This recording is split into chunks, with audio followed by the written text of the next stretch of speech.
Here we are again. Hi, everybody. Last week we were at Cousins at the diner, having a little bit of fun there, and the lovely woman that runs Liberty Tap here has agreed to let us come in and shoot this discussion here in the Liberty Tap. So Liberty Tap works. This is Bitcoin Liberty Live, our second episode. Yeah.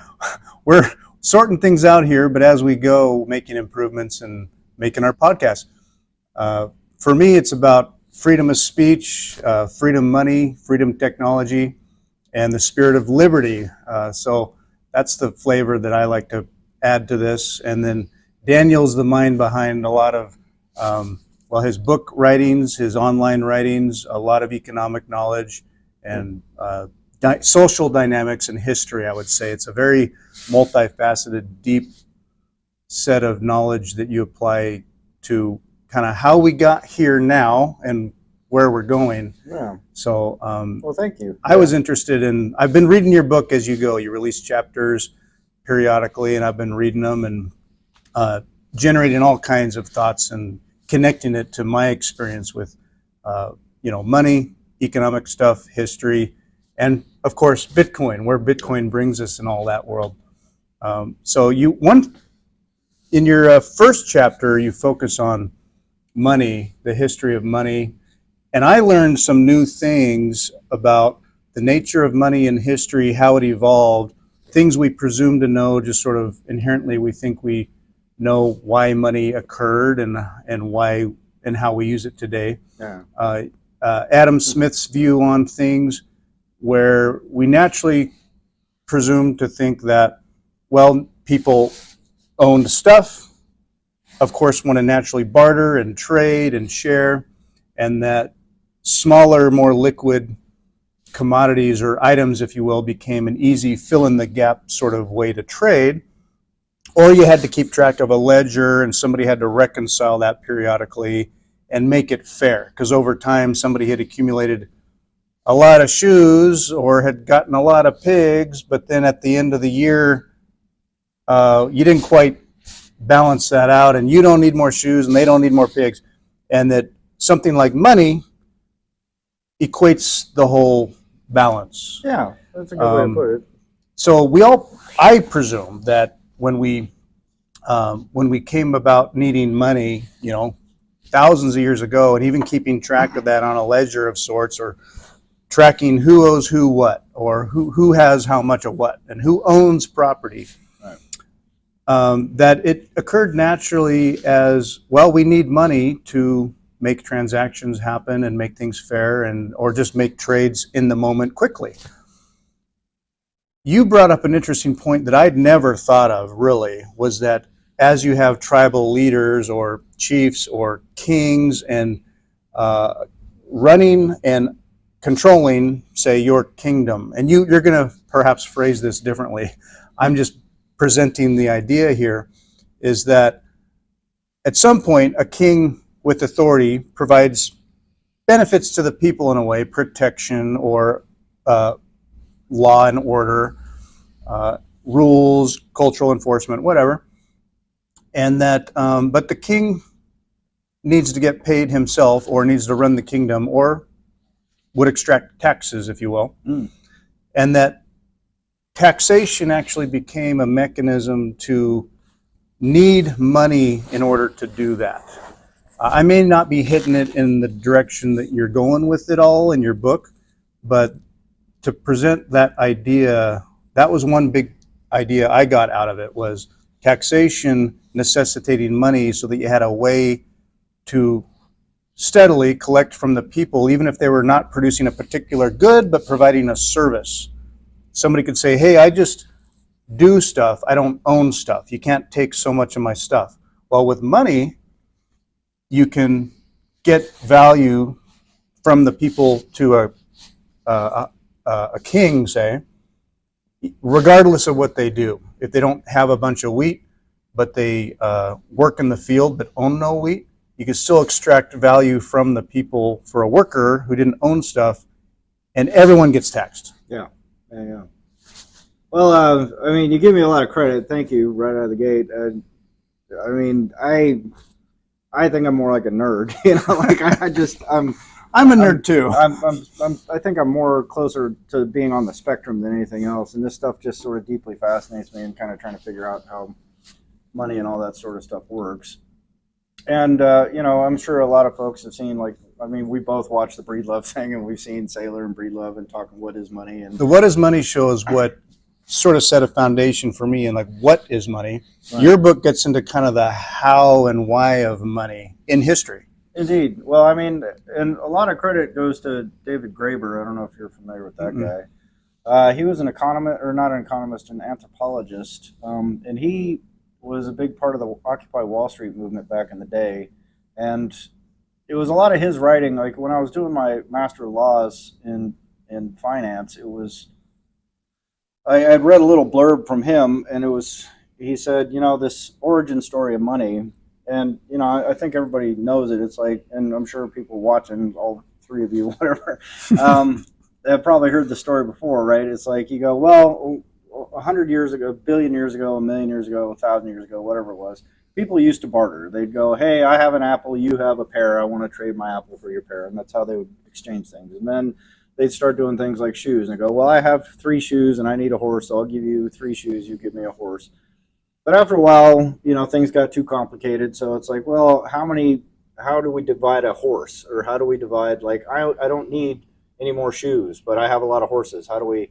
And so they invented money to get around that problem. And then from money, they started doing credit and debt and so on and so forth.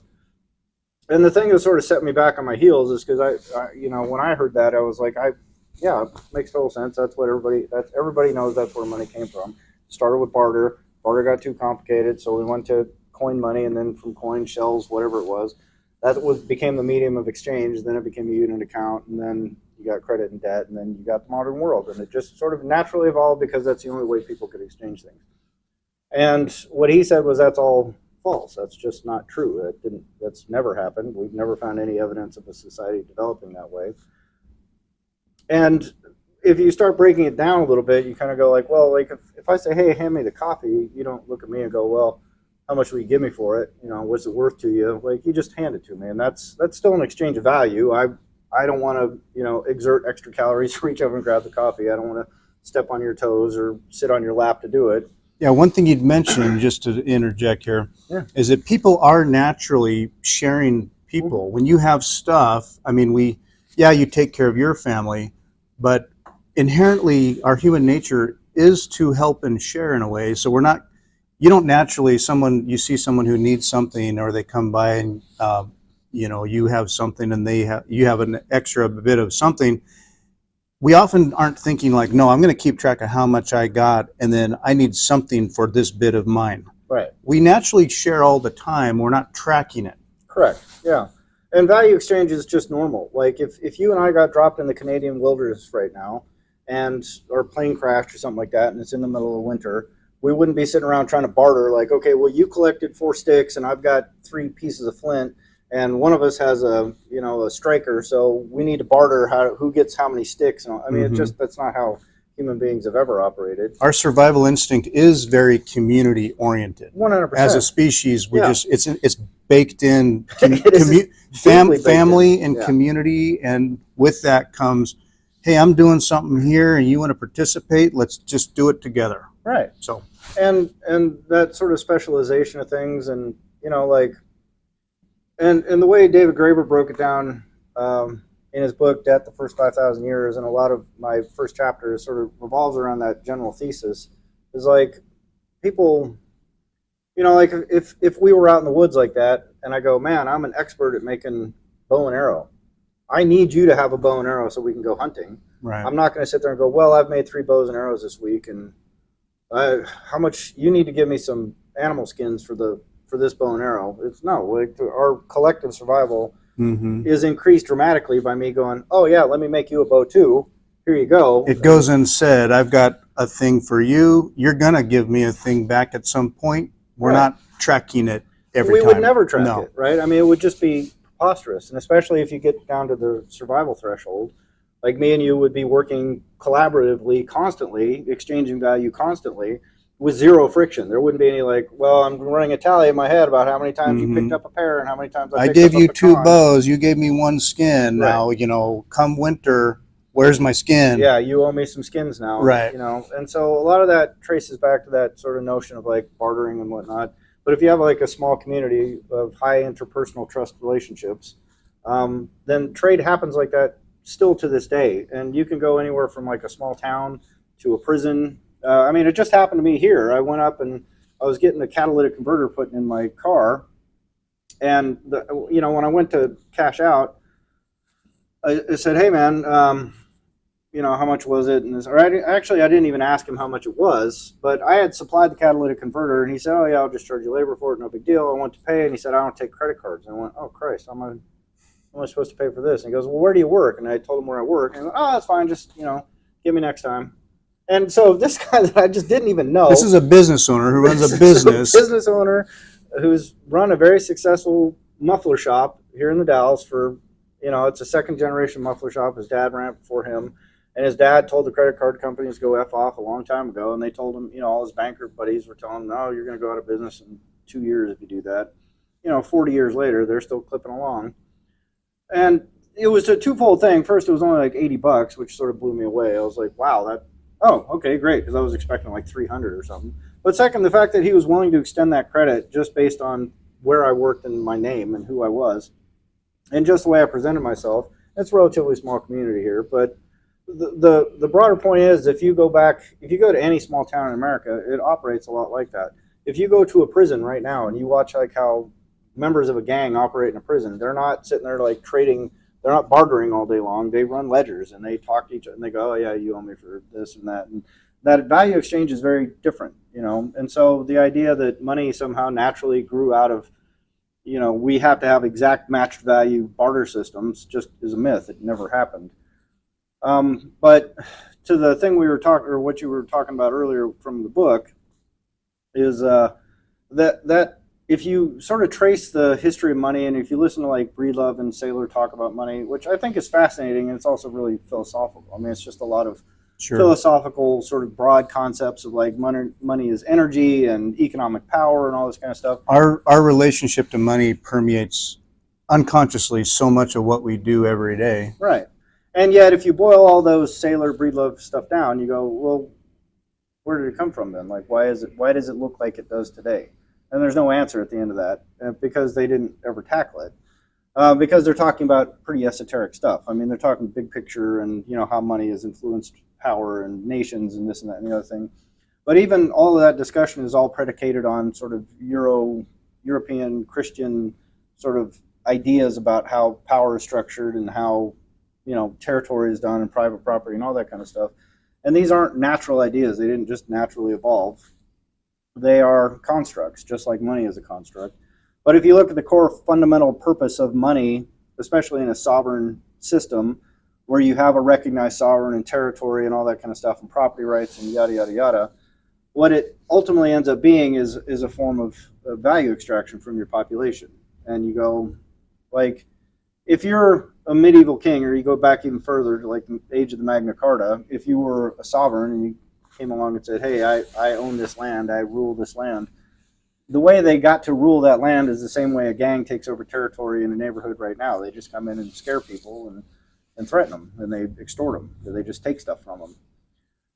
And if you are stuck with just, and they call that tax, right? I mean, that's what a tax is, and it's just the same as if a mobster shows up and goes, "Hey, there's some pretty rough guys around here, so we got to charge you a tax to make sure that you're safe." You get what I'm saying? And you go, "Oh yeah, here's my tax, mobster," but it's extortion money. They're just saying, "Hey, if you don't pay me, I'm going to be the tough guy that's going to come and wreck you." And they could explain it as like, "Hey, we built this wall. We have an army that will come around, and when the barbarians are on the hills, there's benefit to our central authoritarian presence, which, whether there's a threat or not, we're here." Right. So they're going to come around and say, "Okay, we're here to collect. We need our slice to maintain your protection," say.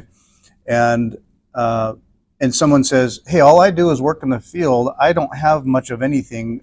My value that I could provide is simply my time." Right. And they're like, "No, No, we need stuff. Well, oftentimes they would. They would take that time. They would go, Sure. okay, great. You're going to come work for us. You're going to help build that wall. You know, I mean, Sure. and that's, but if you take it even further back before they even built the wall, right? If it's just like you're running a little smallhold farm and you and 2 or 3 families are out in the middle of nowhere, and just a gang of thugs comes in and goes, hey, we want some stuff. Feed us. You know, and hey, we're going to take your daughter and we're going to do this. We're going to do that. That is the core source of that sovereignty. If you really want to look at it, it's just some local warlord came in and just started stealing stuff from you. The thing is as they sort of refine that process, because if you look at the way these power structures evolve over time, what that ends up creating is similar to what's happening in Afghanistan right now. You have a bunch of little local warlords, and they all bicker with each other, and they fight, and they have these internecine battles about who owes who what, and whose honor was infringed upon, yada yada yada. Sooner or later, it just leads to gross chaos. I mean, just nothing can happen because everyone's fighting all the time. There's always some sort of conflict. Everyone's stealing from everybody all the time. And all they end up doing is just continually fighting and battle, and nobody knows. There's no structure at all. So eventually, it happened in the prisons. It happened in early England. It happened in early Europe. It's happening in Afghanistan right now. They sit there and go, this is too much. We can't function as a society this way because it doesn't work. It's just too chaotic. And so when you start seeing these leaders come up, they just go, enough's enough. We can't have this anymore. And then they go around and start just clamping down on all of that. But the core part of that is they retain the taxing authority that they took from theft early on. They just go, hey, we need stuff. But to get back to what I was talking about, if you are an early king and you go, hey, you owe us stuff. You owe me a bushel of wheat. You owe me a bushel of corn. You owe me a pig. Sooner or later, that becomes a logistics problem. Right. You got to have people going door to door like, well, what do you got? Well, we slaughtered our pig last week and we ate half of it. Okay, well, you can take some ham here and it'll be good for what, a few days or a week? Or is it cured? It's a logistical, like you mentioned, a challenge. Exactly. And there's only so much of that stuff you can store. And especially if you don't have a refrigerator, you just go, well, I don't need 40 tons of wheat. And if your kingdom gets big enough, you have enough people doing stuff that you go, how much wheat can I use before it runs out of value for me? Like I don't need to. I can only make so much porridge. I can only feed so many people, and then it's just sort of rotting. And the king's going, okay, so we got a lot of wheat. I don't need more wheat. Right. What else do they have here? Right. So the way you get people to do that is you go, hey everybody, we got these little coins, these shells, these beads, these whatever you want. You need to pay your tax in a bead. You need to pay your tax in a coin. You need to pay your tax in a shell. You need to pay me in shells, which means you need to go and figure out how to get shells. So you go, oh, okay.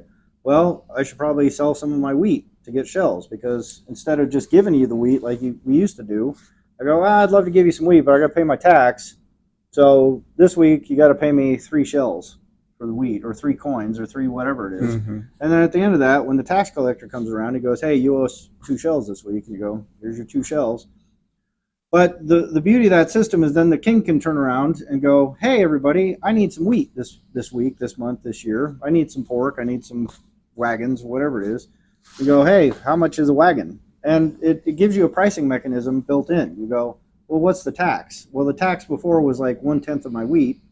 And now he's only asking for 1 shell or 1 coin or 1 whatever. So obviously, X amount of wheat is equal to roughly 1 coin. So there's the foundation of your economy. You start having a trading system that's based on a tax rate, and you can start roughly pricing out things in shells, wheat, or coins, or whatever it is, leather straps, or however people want to account for things. But it forces people to trade in specie or coins or shells or whatever it is. And then you can collect a tax in that thing, and then you can use that same tax you collected by force to go back and get the stuff that you need in a timely fashion, so you don't have to store it for unlimited amounts of time, and especially things that are rotting, like food. And that's primarily what they were stealing back then. And then the money becomes part of the language of a free market, say, where everyone can talk in terms of the amount of that, the shell or the coin. Right. And it starts to become integrated with your language of economy. Right. It's now the money, and instead of the people needing the money to do their natural sharing, bartering, communitarian stuff, it's a liquid piece of a ledger for the sake of taxation. Yeah, ultimately. And that, the thing is, you end up in the same spot, right? I mean, you end up like unit, or medium of exchange, unit of account, and what's the last one? And store of value. Store of value. Yeah. All three things is where Adam Smith ended up. It's just, if you look at it from the lens of Adam Smith, this naturally occurred from barter to this, to this, to this. You go, as a natural evolutionary process that makes perfect sense in nature. You go, that's not true. If you look at it through the lens of like, well, this is a taxation medium, and this is how you extract value from your population if you're a sovereign, and then you sort of trace it back, and then you go, you end up in the same spot as Adam Smith did. You end up with medium of exchange, unit of account, and store of value. But the path you took to get there is entirely different. And one is predicated on a natural process, which makes it just seem like money is just natural and it's just a normal thing that we use. The other one, you look at it and you go, oh no, this has been theft all along.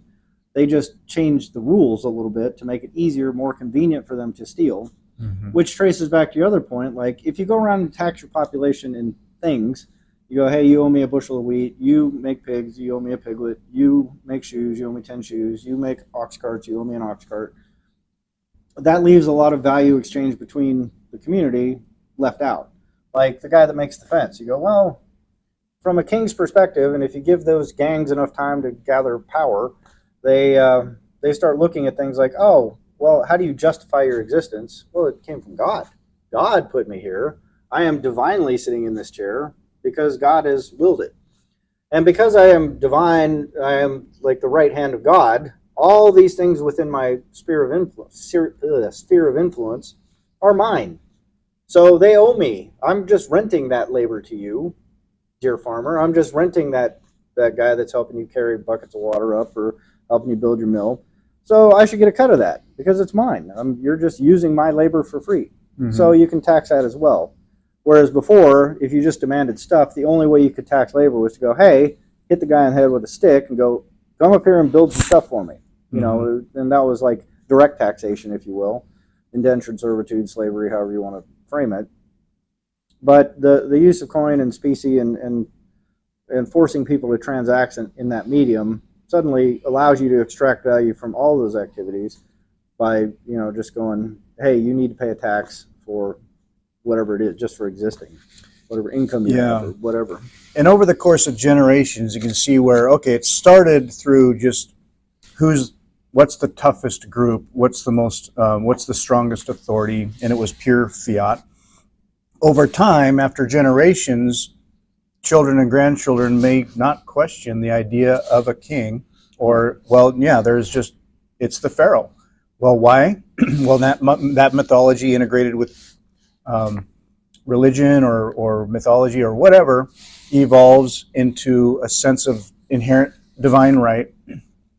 Just last night I was listening to an interesting history podcast about early Egyptian dynasties and the pharaohs, and that now whether we know that how much the people believed it or not, the pharaohs consider themselves gods effectively.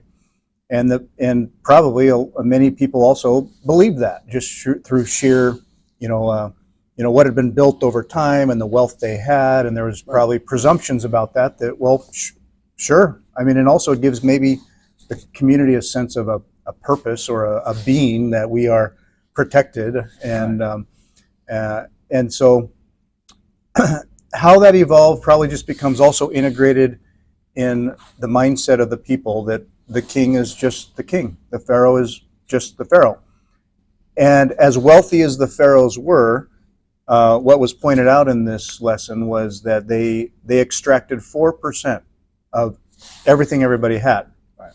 Now, what they ultimately liked to collect and create and store as value was jewelry and gold and to an extent, certainly other, food and commodities and whatever anybody had, but gold certainly was a thing they collected. Oh, yeah. But I think about that now, in my mind of history, I think, wow, you had the pharaohs and then you had the slaves. Like, who else built those pyramids, or if we know? You just think slave labor, slaves. And boy, they were just extracted 4%. Yeah. 4%? I'll pay that. What we're used to today is, at one sense, we question our authority all the time, but I mean, what are you going to do? You're going to pay, 50. 10 times that in tax? More, yeah. Depending on the business you run or what you're doing or how you do that. And so today, it's like, okay, we don't think, we consider ourselves free, and we have liberty and a republic government elected, all that. But we don't have, we don't have or want kings or pharaohs. But boy, do they extract it. Yeah. Oh, certainly. So, well, I mean, the odd thing is if you look at like the way the economic structure is set up, like our entire structure, our legal system, everything is born from England. That's our mother country. And if you just look at the existing system in England right now, it's ruled by a monarch, or it was. I mean, it's a figurehead now, but they have the equivalent of a Senate. That's the House of Lords. They have an equivalent of the Congress. It's a House of Commons. And so that structure is almost identical. You have an executive, you have like a higher level of like esteemed leaders, and then you have a lower level of common leaders, right? And then there's a judicial branch, and et cetera, et cetera. But all that structure was just imported. They just changed they just tinkered around the margins with that. And it's a very, very different economic and social structure than arose like in the Aztec Empire or in the Egyptian empires or in the Roman empires, and there's similarities and there's differences throughout. But this particular economic system that we exist in right now is sort of unique to Western Euro-Christian ideology and philosophies and ideas about sovereignty and territorial power and who exerts authority and all that kind of stuff. So it's really, really hard to trace out through history what money looks like and how it's influenced. And if you really start boiling it down, it comes down to things like, how did you grow your food? How did you raise your food? Where did you get your food? And then what gods did you worship as a result? And that's why you'll get these huge disparities between like what North American Plains Indians and how they govern themselves versus how like sub-Saharan African tribes govern themselves versus how the Sephardic nomads of the Middle East govern themselves. And what you find is the sort of dominant structures that are out there right now are based around Islam and Christianity. They have a common ancestor. I mean, if you ask any religious scholar, you go, yeah, well, they all sort of came from the same spot. They tinker around the margins with that, whether it's Allah, Christ, and who's a prophet, and who's a god, and this, that, and the other thing. But they're all Abrahamic religions. But all those Abrahamic religions were born of the Sephardic nomads, and that particular lifestyle lends itself to things like vengeance, honor societies, because someone can conk you on the head and take your sheep or take your goat or whatever. you had core values in a community that you're like, yeah, murder is bad, or theft and robbery is bad. Well, but the nature of where like the types of gods that arose from like the East, for instance, because they were primarily agricultural. There's a lot less of the nomadic shepherds. And the gods that arose out of the Middle East were very much rooted in ideas around what happens, like defending your property, defending your honor, defending your family, all that kind of stuff, and having vengeance and taking vengeance because someone has wronged you, because someone has taken your stuff, is very different than the people that were primarily agriculturalists, and their whole ideology grew up around things like balance and nature and harmony and all that kind of stuff. And you can see those really divergent sort of points of view, but it's all rooted in sort of their farming practices and how they started growing things and how they built their societies around that. And so a lot of our structures today are still rooted in things like honor societies. I mean, we're very much an honor-driven society, and there's a lot of like vengeful, ideology about how, and defending rights and defending property and all that kind of stuff. And it all sort of coalesces around this idea of like competition and fierce competition and all that. And yet that's not always necessarily in harmony with man's natural sort of course and state of things, which is cooperative and individualistic. So it's really hard to parse out how to arrive at a functioning system that honors all of that, and avoid some of the implications of having things like territorial sovereignty and the power structures that arise around that. So. Yeah, and you touch upon that concept of, in your last chapter, so your book being The Great Realignment. And in your last chapter, you're talking about power and first sections being about strength. We can talk about this more, but I want to touch on the idea of, say, call it survival of the fittest, Darwin's survival of the fittest. It's often presuming also that idea that there are not enough resources, things are scarce, we're fighting over what we can, and that it's a survival of the fittest, that, you know, what pushes things like evolutionary processes or cultural processes are that there are finite resources we're fighting over, and then some are going to die. Some don't get enough. And then in a way, one view on that, and correct me if you want to take it in a better direction, but that it's not necessarily that the resources themselves are what's finite, or that what culls the herd is just death. It can often be about, there are resources available, and it's more about what traits are more reproductive. Right. Who is just reproducing more and why. Now that is certainly oriented around like power and force, but it connected with me in Saifuddin's book, The Principles of Economics, how we are often told that it's, you know, resources are just, they're finite, or that we shouldn't extract too many in certain ways, that power consumption, energy use is bad. We need to use less and all that. It's this idea that it's a kind of a survival of the fittest mentality where there's not enough, and but it creates this power struggle or view on resources themselves as one, not being there, and two, why some people have more and survive and others don't and die. Right. Do you want to talk about that much? Well, sure, man. I mean, you know, what I was sort of writing about there was the notion of survival of the fittest gets bastardized pretty quick, right? And it gets turned from survival of the fittest into only the strongest survive. And people accept that as normal, kind of like the money origin story. They just go, oh yeah, that makes sense, right? And life is a competition for scarce resources and all this kind of stuff. And if you really look at it holistically, what you're talking about in terms of Earth in general, is you go, it's a symbiotic biological system, right? So it's not that there's a competition for scarce resources necessarily. It's not that only the strong are surviving and they're just killing off the weakest members and whatnot.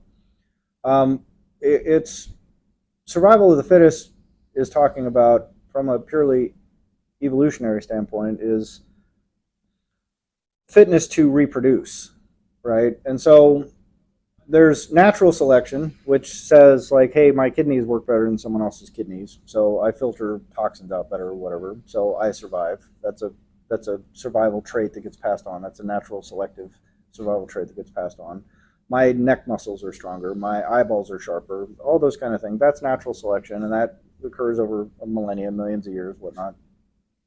And then there's sexual selection, which is a very different thing. And sexual selection says, hey, big muscles and big horns and big feathers and whatnot. The trouble with the idea of like, well, it's only the big brute that comes along and stomps his way to the top of the hierarchy, is you go, that's not really true. And people talk about alphas and alpha males and the pack leaders and all this kind of stuff. But like, if you look at, like, wolves are held up all the time as like, this is the prototypical pack animal with an alpha leader. And you go, that's not really true, though. They're just always at each other's throats, and the toughest guy gets all of it, and then the rest of them, good luck. And that's how we view how their interconnection happens. And it's not true. Literally none of that is true.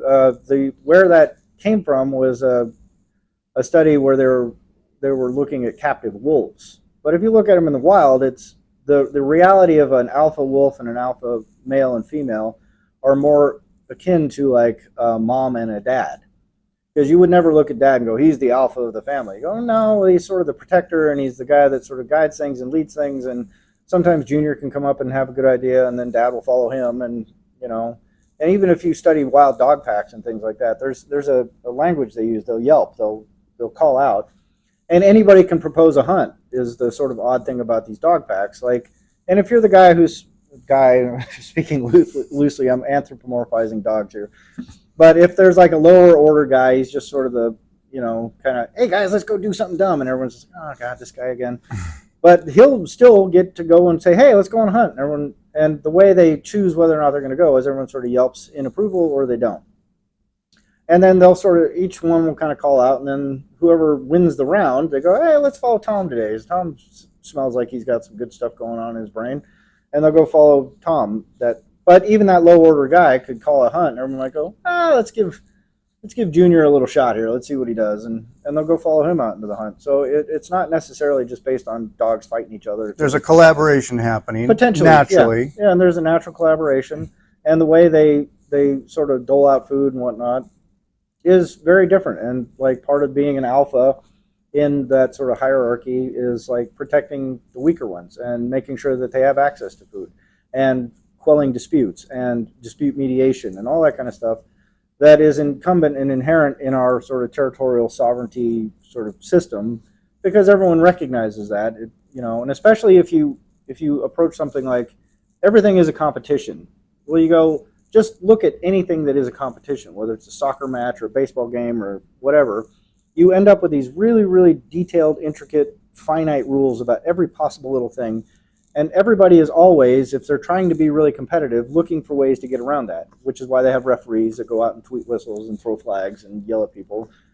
It's because people are constantly pushing the boundaries around rules and rule sets and how do you deal with this rule. And if you want to know why the law in the United States and England and whatnot has developed to these ridiculous little extremes of detail between this case and this case, it's because they're trying to draw these really fine distinctions in a competition-based society.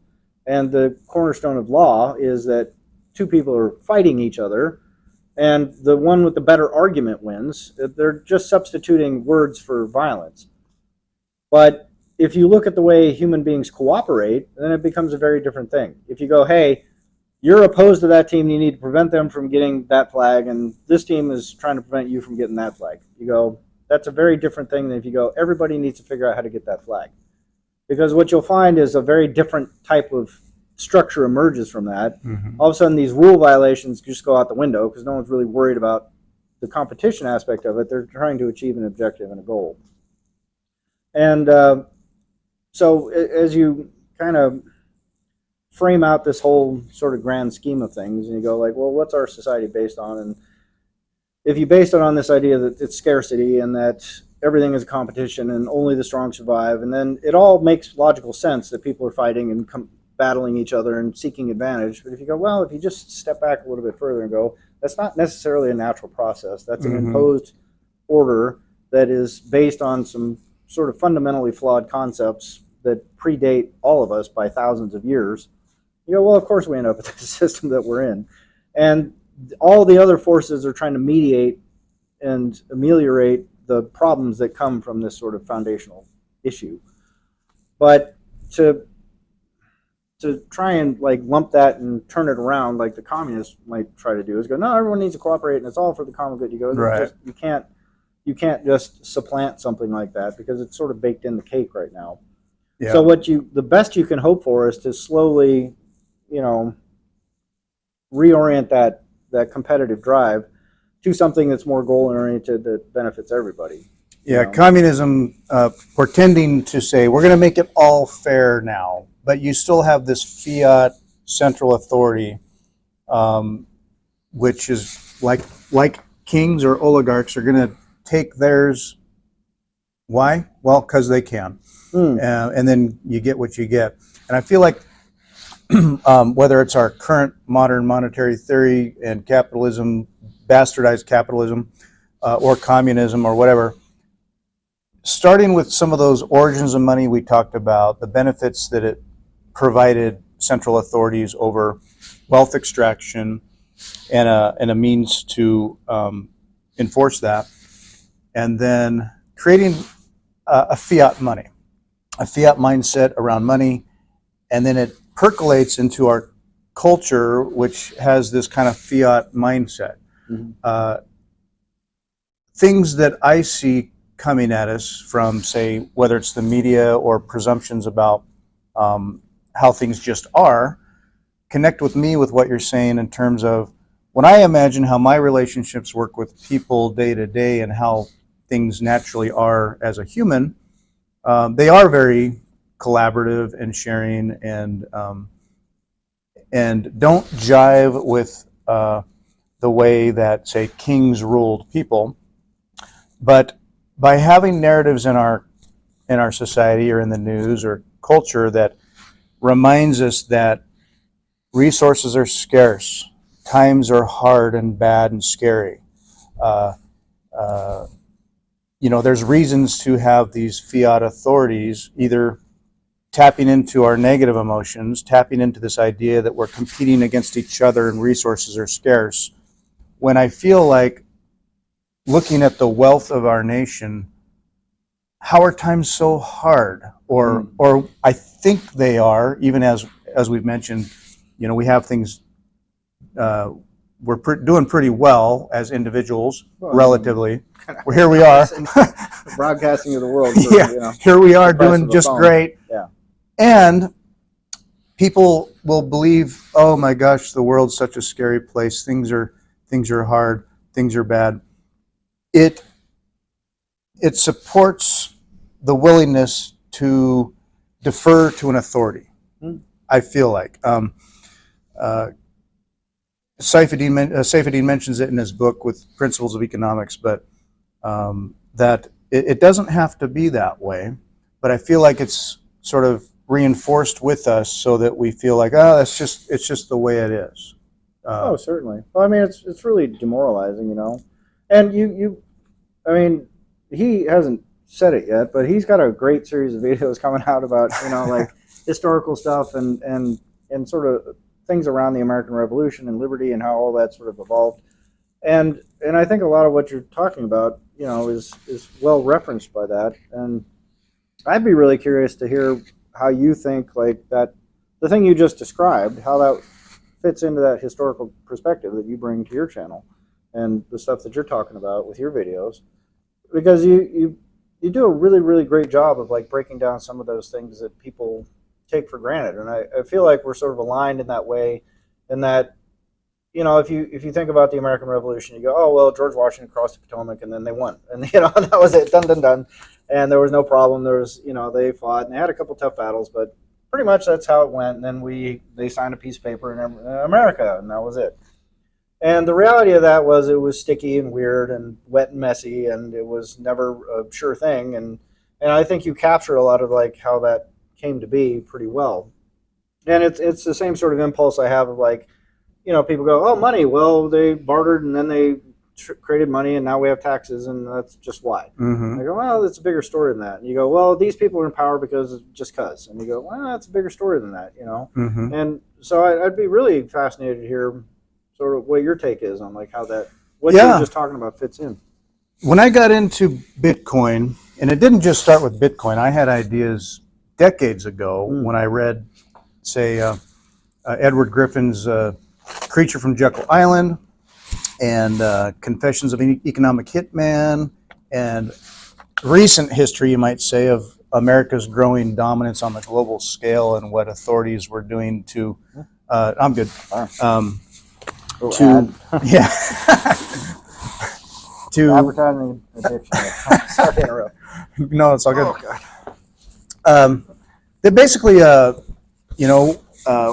War II timeframes, post-World War II, where America was establishing itself as that global dominant power, and with that, the dollar as a global currency exchange, that it wasn't just what I thought it was, and that actually between the Federal Reserve and, like you talk about, the origins of money, origins of taxation, how that happened, and we just take it for granted now.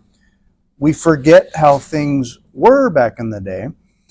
And my and I have young kids going to school, and they're studying history, and I'm a little weird, but I could get their history books, and honestly, whether it's an elementary level history book or otherwise, I enjoy that stuff. I can read that stuff. I'm always learning. There's so much I don't know, and I just be reading elementary school level history things, and it's like, this is just fascinating as people doing what they knew and had to do at the time, and what was involved in that. And what I'd go back in my mind was, why? What motivated that? The Boston Massacre, or the Tea Party, and other things that people were fighting against, the conflict going on over the Stamp Act, taxes on tea, controlling who could trade in and out of the port of Boston. There were things that nowadays you wouldn't blink at. You'd be like, oh, more tax? Oh, rules on trade? Okay. Back then, that little stuff was a big deal, willing to die for.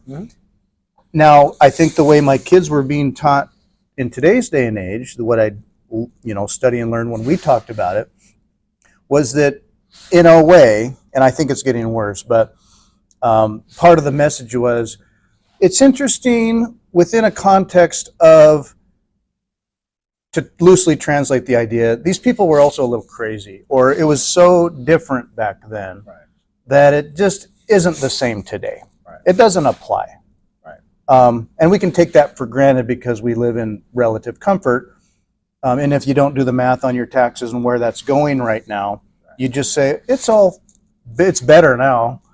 But I look back during the Revolutionary War, and then with the context of Bitcoin, the reason I created my Satoshi's Militia videos was to juxtapose the spirit of liberty and freedom, independence, personal responsibility, and who those people were with where we are today and what we have today, and how the spirit of independence and freedom and responsibility and knowledge and skill applies from back in the patriot days, and what they did to live and get along and make a nation applies to the creation of our Bitcoin nation and the spirit and liberty and right to privacy that we should have, and that Bitcoin has when it's done correctly. And so I started to see all these parallels. I love history, and particularly the spirit of our founding of our nation. There's so much history there. It's just fascinating. It's just endless rabbit trails to follow. And so I love learning. The patriot history, so much there. And as I learned about Bitcoin, and you start following Bitcoin rabbit trails, I was like, again, like anyone, wow, I have so much to learn here. And as I learned a Bitcoin, I was like, here are these streaks of spirit from everything from the cypherpunks and the cypherpunks manifesto to the early transactions and Satoshi's writings and the technology being written and the open source approach, and then having to protect and defend that, and people that were early Bitcoiners and inside that then forked off and were federalists or into the central ideas, some of the fiat mindset percolating into Bitcoin. All those parallels connected for me in a way. It was like, there is something here. So without being too articulate about it, and I'm no historian, and what I produce, I will just say, it's like elementary school level stuff. Even for Bitcoiners. If you're a true Bitcoiner and you're watching my Bitcoin videos, you're like, okay, this is like Bitcoin 101. Now I'm talking about it in an interesting way. But if you know Bitcoin, you're like, yeah, I know. Yeah, I get it. But for anyone who's totally new to Bitcoin, well, I would say 99% of anyone out in the world today, yeah, you know the American Revolution, you know history, you know what happened, you think. And you start studying it, and it's like, wow, I had no idea really some of the details that were going on, the fight involved, the strong sense of integrity and values that people had to take a stand when the hot water was too hot in the pot. When was it time to jump? Well, they jumped. 100%. They fought. Yeah. People died. People lost it all. And you'd say, wow, were they under that much stress and competition? No. Yeah. They were doing well. Yeah. They were doing well, but they had values and a line that they wouldn't cross to protect those values. Right. And that's why they stood up and were willing to fight an entire empire. Yeah. Whether we have that will today, I think it's there, but we have been trained to really get along for good reasons. Getting along with other people is also a natural tendency, and there are avenues of process to follow when it comes to governance and society. Sure. But as the water gets hotter and hotter and hotter, what do? We don't know. What do you do? I think we're doing it. We're doing it. This is what we're doing. This is Yeah. what we're doing. Do we have free speech in America? I mean, I hope so. We put this online. You'd think this is just free speech, right? Yeah. I have had interesting comments about things that I've posted, or the podcasts we do, and people are like, "Ooh, that's courageous." It's kind of avant-garde. It's edgy. Kudos for having the courage to do it. And I'm thinking, well, it might also be referencing just our kind of our willingness to sit here look and be a goofy couple on on camera. Maybe, perhaps it's courage that our mugs are going to be on camera. That's probably some courage. Yeah. You guys got on camera. Good for you. But when I think about what people were doing, whether it's, Facebook, Twitter, and X, elsewhere, people are getting canceled for not following the right narrative. Right. Does that apply to this? I don't think so. Well, we'll find out, right? I guess we find out. Yeah. So the idea that we have to wonder about that is the kind of things that people back in the Revolutionary War would not have frickin' tolerated. Yeah. You just take it for granted. Like, no, I can go to the beer hall and have a conversation with buddies about anything, or stand on the podium and stomp my feet. Right. And it's not a cancel culture. You might agree, you might argue, you might fight, but you're not gonna cancel them, or you couldn't. Well, they certainly tried. I mean, I think that impulse has been around. Like back in the day, there were, like, even if you trace the Revolutionary War, you had the people that were Americans and you had the monarchists, and I think the monarchists were probably the majority. I mean, there was tarring and feathering that went on, I suppose. Oh yeah, there was a lot of like, hey, you're saying stuff we don't like, and then they drag you out in the street and tar and feather you. I mean, so there is that. And the thing is like, I would be fascinated to learn just how many people, like what percentage of the population was actually participatory in the American Revolution, because 3%, right, if that, maybe. Yeah. So most people, I think, like then or like today, you figure 95% of people just don't give a crap. They can't think about it. They don't want to think about it. It's too much to think about. And the prospect of like taking on the King of England in 1770 was probably pretty stupid. I mean, like for your average, Why start? Well, your average Joe would look at it and be like, hey, it's the equivalent of today of saying like, hey, we're going to take on the sovereign control of money. You go, what are you, out of your mind? That's just dumb. Like, and they won't think about it any deeper than that. Mm-hmm. But it's that little sliver of the population that goes, well, what they're doing isn't right, and we probably shouldn't be just, mindlessly beholden to that, because they'll just keep getting worse. And I think that was true of the founding fathers back then, as it is true of most Bitcoiners today.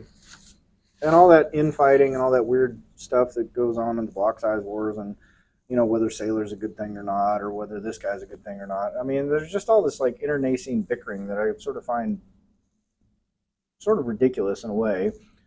Because I think at the end of the day, and it's sort of my core thesis in the book even, is like, everybody at all times is doing what they think is right. Like, there are very, very, very, very few people on the planet that are truly Machiavellian and are just like, I'm going to, use my evil powers to sort of manipulate my way up to the top of the thing.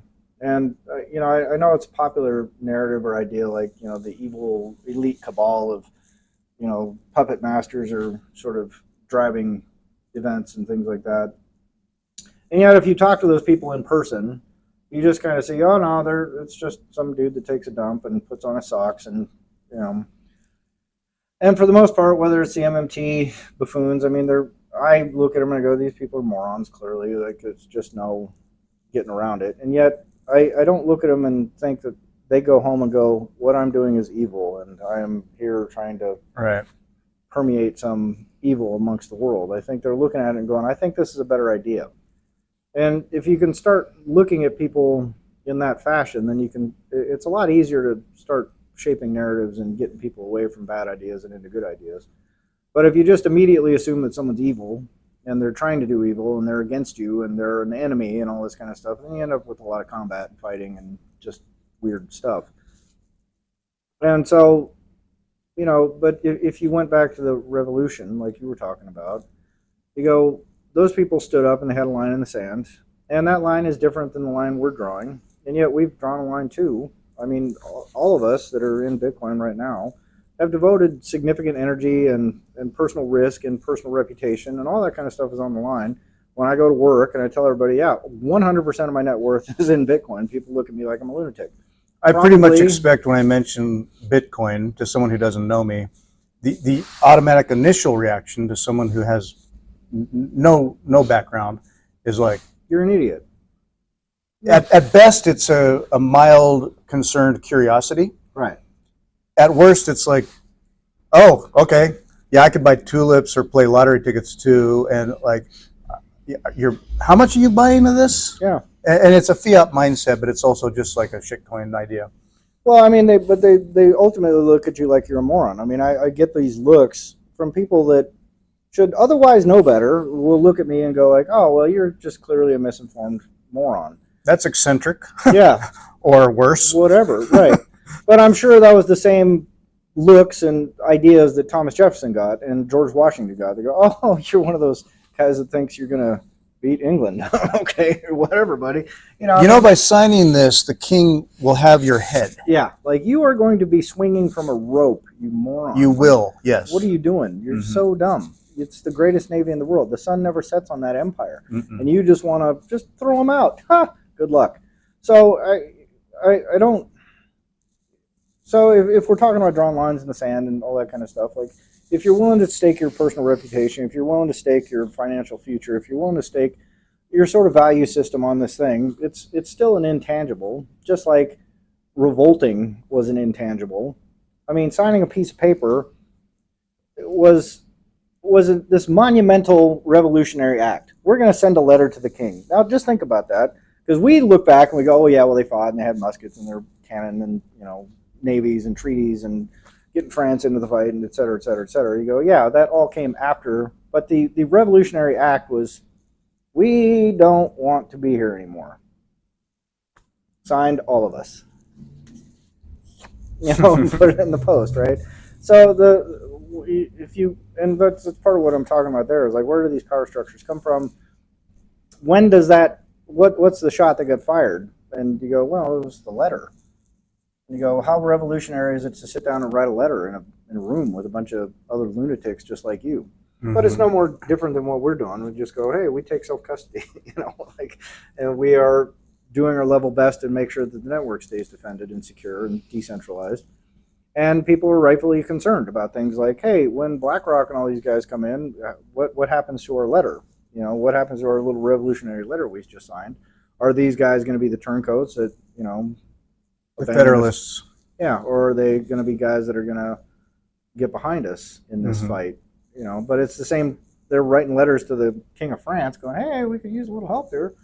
And in a sense, and where your book is going, which you can elaborate on if you like, but I draw a parallel between the nature of Bitcoin simply not caring how it's going to work out because it will continue to function versus the survival of the fittest fiat mindset that says, oh, no, we have to win and dominate, and that's a threat, we have to pop it, versus, so like that's what Britain had to do so when you had the colonies, and they're doing fine. They got their thing going on. It's good. They like it. They're experiencing freedom. Right. That is not going to go away. That will continue to run regardless of the rules being passed about it, the regulations imposed, the force that shows up. So when you think about Bitcoin steadily just not going away, but absorbing up the landscape of what works, it's the idea that instead of survival of the fittest, that Britain, say, had to force to maintain and keep a grip on if they could. Right. The colonies were simply going to continue to cooperate and get along to the extent that people do with that economy and those freedoms. Bitcoin will continue to simply function and operate as it does regardless of any monarchy. So you have, if it's a conflict, it's being framed as this is a threat. This has to be nipped, right, or this has to be regulated, or what will this do to the king? Right. It's not going away, and at some level, it's like you can't shut it down. You can't stop it. It's not within our borders here. It's global. Right. Bitcoin will simply build and build and build steadily, maybe gradually and suddenly, or gradually and gradually. The colonies were to do the same, and after a period of time, when it came down to a fight or the survival of the fittest, as they were playing it, it had to give. It was like, okay, we could do this forever, or we're now broke. Oh, actually, yeah, we're now broke. Oh, now there's France over there. Actually, we got to pay these German troops to fight, and we got to maintain this war until they're broke. Yeah, and so they let it go. Yeah, potentially. I mean, that's the weird thing about it, is like you're gonna go. If you could go back in time and you had a mechanism to go, hey, there is a way we could work this out, King of England, where everybody wins, nobody has to lose anything.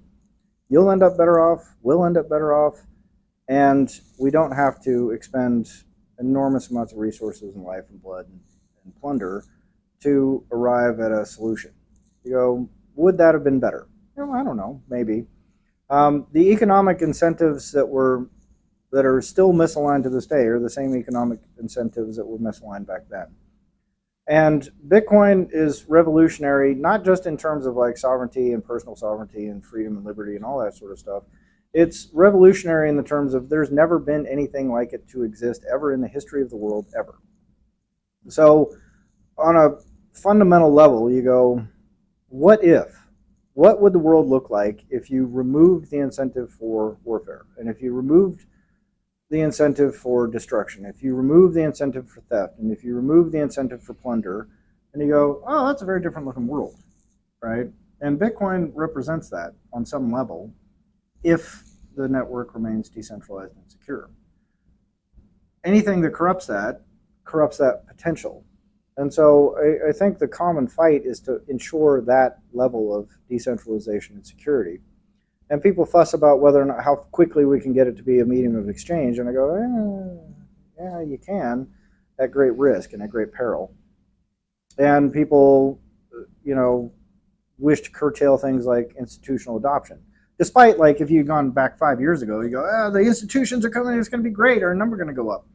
And people couldn't wait for BlackRock and everybody to get involved. And now all of a sudden they're here and they go, oh, well, I don't want these guys anymore. And you go, like, come on, man, like, figure it out. From the beginning, guys like Matt Odell were saying BlackRock is just a well-branded rug pull.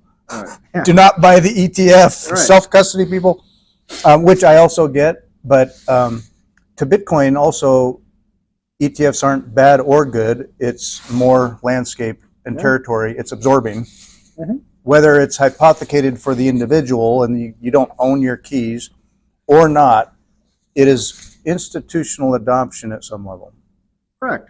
And that was, it reminds me, like, a lot of the folks that are really entrenched in the sort of ANCAP line of thinking, like smash the state and all that kind of stuff. They sort of remind me of like guys that like indie bands, like they're the guys that go like, I like this band back when they weren't popular. Before they were cool. Yeah, now they're cool. I don't like them anymore because now you guys are all sellouts. And it's like, well, And that kind of reminds me of a portion of the Bitcoin community where they're kind of like, well, we like Bitcoin back when it was punk and it was real, and now it's fake and it's all corporate. Nah, it's BS, man. I don't want Bitcoin anymore. It's like, well, yeah. If Bitcoin was going to succeed, it was going to go here. Well, it can't succeed without the, I mean, like if you're looking at just a purely black market type of thing, then all you're doing is aligning incentives of the state against you, 100%, right?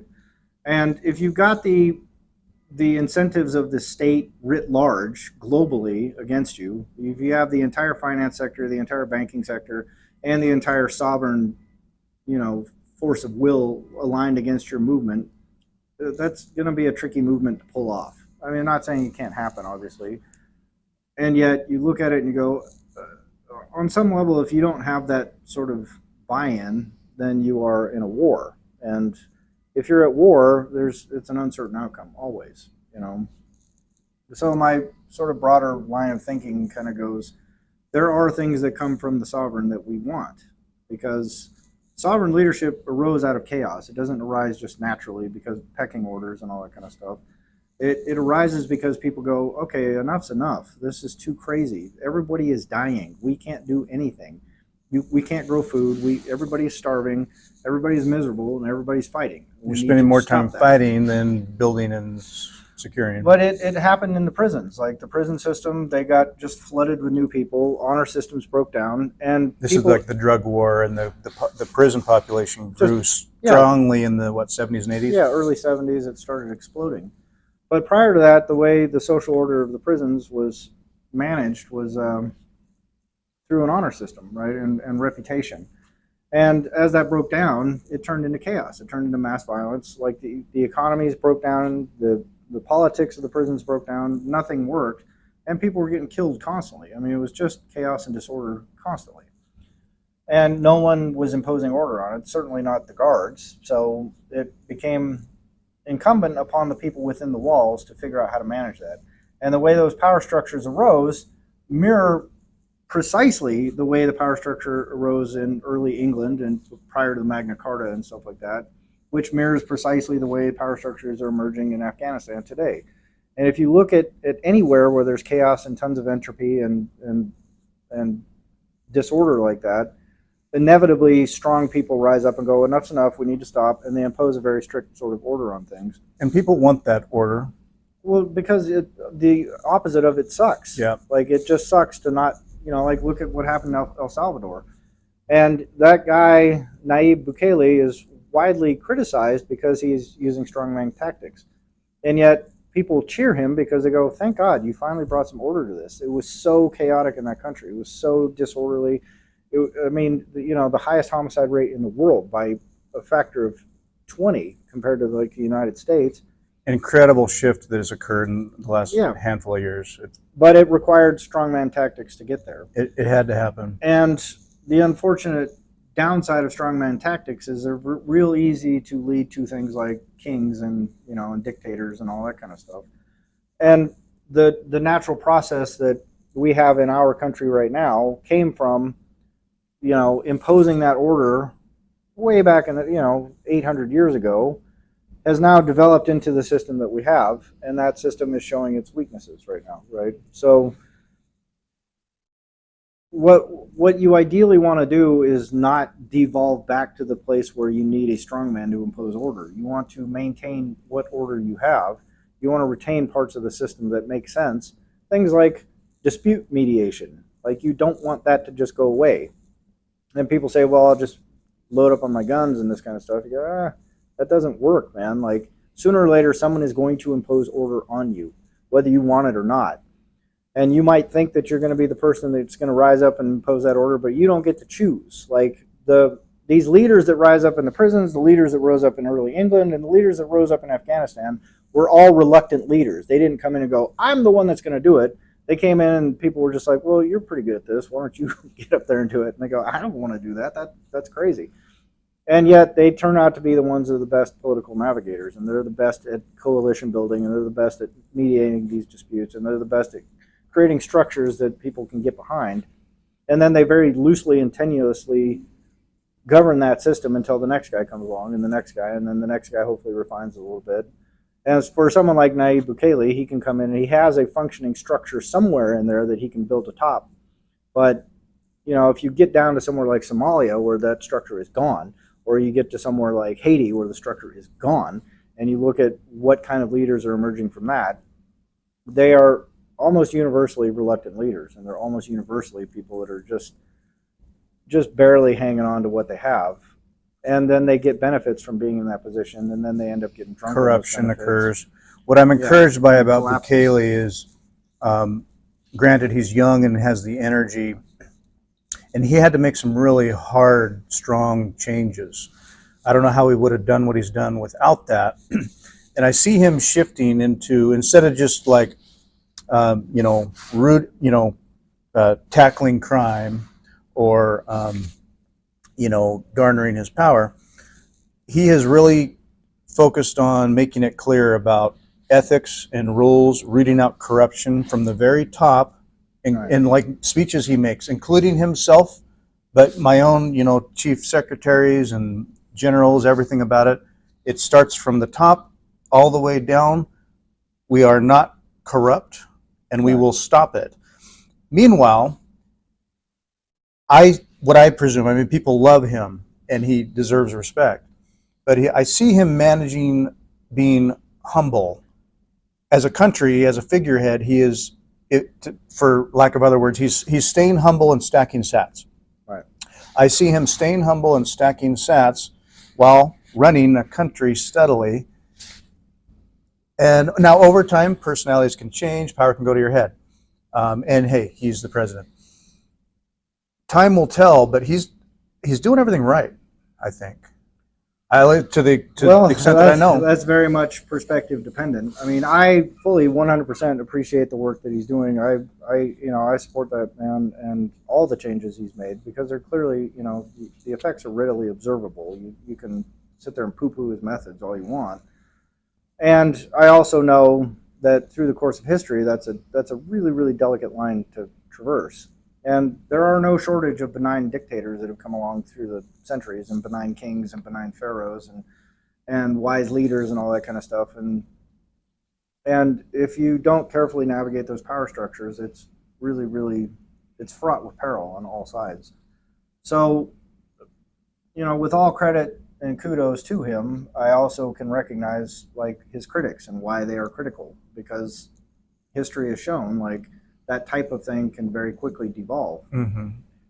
And I'm not saying that it will. And to your point, I agree with you 100%. He has shown that he is, at least outwardly and in all public-facing appearances, is going, no, I am trying to do this the right way. I'm trying to instill a sense of ethics and values and honor amongst our officials and amongst our structures that ensures that these changes are persistent and can endure the test of time. Mm-hmm. So it's tough to see what happens, because we are still globally in a fiat system.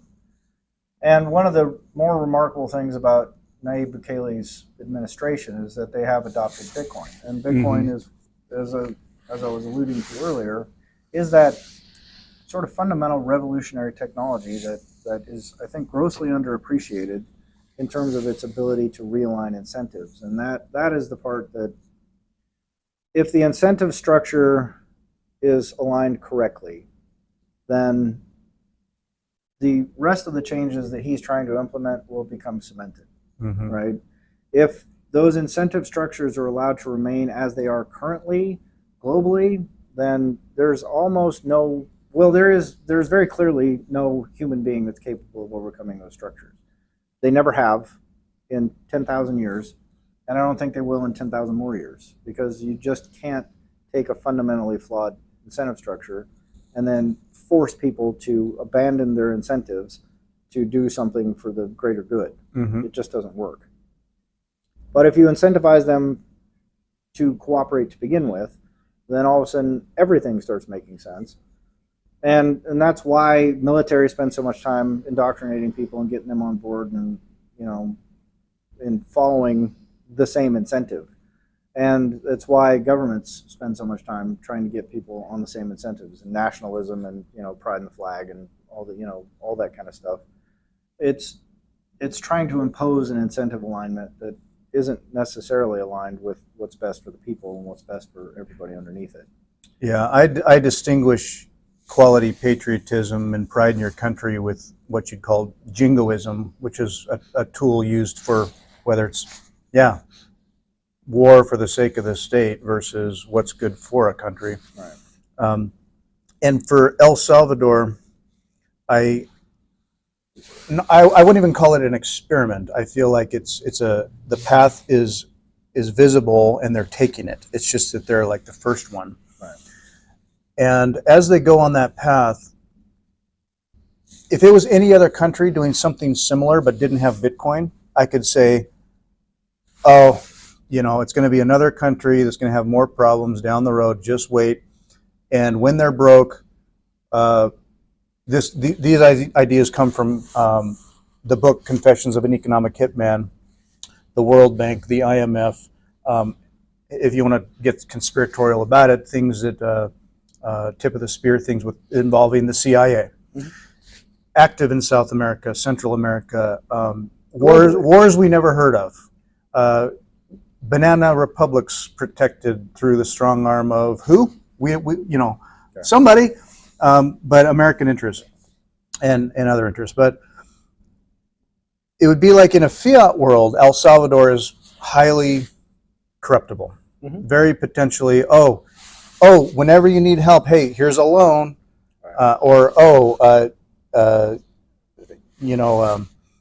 free trade rules, whatever, you have to get along with the system we already have. It's in the dollar. There you go. With Bitcoin, as there could be trouble stewing around or pressures going on or whatever, they can sit back and say, no, we're good. We got our Bitcoin. Yeah. Potentially, So as opposed to, any country, we go and invade Libya or Iraq or whatever, first order of business, where's that gold? Yeah. We take the gold, we connect them, central bank established, right. The dollar trade, petrodollar, U.S. owns the gold now, central bank, fix is in now. Right. With El Salvador, it's like, where's the gold? There is no gold. Yeah. Where's the keys? They actually have pretty substantial gold. They have gold. Yeah. They're diversified safe. Yeah. Imagine trying to invade a country and you're going to seize the keys. Where are those keys? Who has the keys? Right. Where's the keys to the coin? How do you find that vault? Right. There's intricacies there with security, but Bitcoin is a form of protection economically from all the fiat forces and powers that would tell you otherwise as far as what you need to be doing to integrate in the globe. Right. I don't know where it's going, but I feel like they got something going for themselves. I think so too. It's still a trivial, their Bitcoin holdings are still trivial to their treasury. So they're, they have a long road, and yet there is the orange pill aspect of things. Like, you kind of look at it and you go, well, in terms of the way Bitcoin aligns economic incentives, it's a much more powerful force than gold, for instance, or fiat. And once you are down that path, that sort of Alice in Wonderland rabbit hole kind of thing, it makes it a lot harder to go back to the idea of like, hey, we should continue participating in this this highly corruptible fiat system. And the globe, the world has been on a fiat standard since 1970, and functionally since 45. With Bretton Woods and all that kind of stuff. It's just there was that illusion that the United States was actually going to redeem like they said they would. But that, by the time the Korean War rolled around, 7 years later, they were already breaking the gold standard. It's just they were doing it in, small fractions, so it wasn't very obvious. But by the end of like 59, you could look. Anybody that bothered to look at the balance of accounts and goes, hey, you guys can't pay all that. They go, no, it's fine. And they would just keep sort of pushing it off. But once they abandoned the gold standard, then the incentive alignment for the world immediately shifted to take as much as you can, as quickly as you can, because all they're going to do is make more and more and more for you to steal. And Bitcoin fundamentally changes that because it's constrained, right? And the issuance of it is constrained, and it's mathematical, and all the things that all the Bitcoin folks point out about that network and the way it works and the way it functions. And so it's a beautiful invention in that it allows that sort of fiat theft system to slowly die rather than pulling the plug and plunging the world into chaos first. And if, like, for instance, we're talking about El Salvador, if El Salvador slowly continues down that path, and they already are, you're watching it happen, their dependence on that fiat system is evaporating daily, and their loans to IMF are coming down. And they also have a very, deep personal experience nationally with dealing with the World Bank and IMF, because they went through the Latin American debt crisis, and they got absolutely hosed in that deal. And, American hedge funds did pretty well out of that crisis. In case you didn't know, the IMF and the World Bank being predatory lenders. Yeah. Oh, yeah. I mean, it perhaps goes without saying, but some people have no idea. They're like, oh, no, it's a welfare support system. No, it's complete control, and predatory lending. It's predatory on behalf lending of hedge funds. Yeah, you'll never pay that off. Right. And if you do, I mean, it's, some of those debts will be paid off in hundreds of years. So Hundreds of years. Yeah, it's madness. But, that El Salvador has gone down the Bitcoin path. It's just like all of us personally and individually. Those of us who have adopted that Bitcoin standard, that's our treasury reserve, our lives improve immediately, overnight, and not just from, pure monetary reasons, but from psychological reasons, outlook, planning. Everything changes once you get on that system. And I think the same thing is happening in El Salvador, and you're seeing the tangible results of it. Bitcoin tourism certainly doesn't hurt, and yet just, cleaning up the streets and doing all that kind of stuff, things that we just steadfastly refuse to do here in the United States, they're able to kind of implement and start going down that path. Yeah, and as a country, it's going to start developing that low time preference, say the long-term view on how things work, versus the short-term the high time preference we often suffer from. And so as a Bitcoin holder, and for people getting into it new, my goodness, you can't help but you say you bought a little, or you sold a little, I hate to say, and you suddenly are keyed in on the price. Right. And where's it going? It's up or down? Oh God, day by day. Sailor will admit he checks the price every few hours, and I will continually remind myself, I'm not trying to translate it in terms of the fiat value, but that is the language in my head of money. Right. It's what I know to compare to in terms of value. It's all high time preference. Right. But if I got some skin in the game and I'm checking the price, it could hit 50,000 in March, and I'd be like, woohoo! Right. And then it goes up to 70, woohoo! And then it goes down to, say, 50 in May, who knows? Right. And I'm like, oh my goodness! And it's been 2 months. Yeah. And it's this roller coaster of emotion, like, oh, I'm up, oh, I'm down, and it's like, what am I doing? Right. That's not what it's about, because, can you sit on an asset when you understand its fundamentals for a year, 5 years, 10 years, and realize what you've gained? Yeah. Not just from a translated dollar value, but as Bitcoin as a movement and an economy is growing as a store of value, it is so much bigger than what's the price right now. Right. That said, I can't help but check it all the time. Yeah. Because it kind of gives me a reference point on the latest narrative, perhaps. Yeah. What's odd about it is, like, when I was shitcoining, like, I spent a grotesque amount of time staring at charts, and I spent a lot of time and a lot of fiat figuring out how to trade effectively. Like, I burned a great big chunk of money just doing that, because I'd get wrecked and I'd get emotional about stuff and just make bad decisions, bad trades, shit like that. And after about a year of just fumbling through it and trying to figure out technical analysis and figure out who's full of shit and who wasn't full of shit, and I finally ironed out a system that was working really well for me. Like, I was sort of increasing my gains. Following your evidence-based approach versus, oh shit, this just happened, and you make an emotional decision. Correct. And that instilled a lot of discipline in me.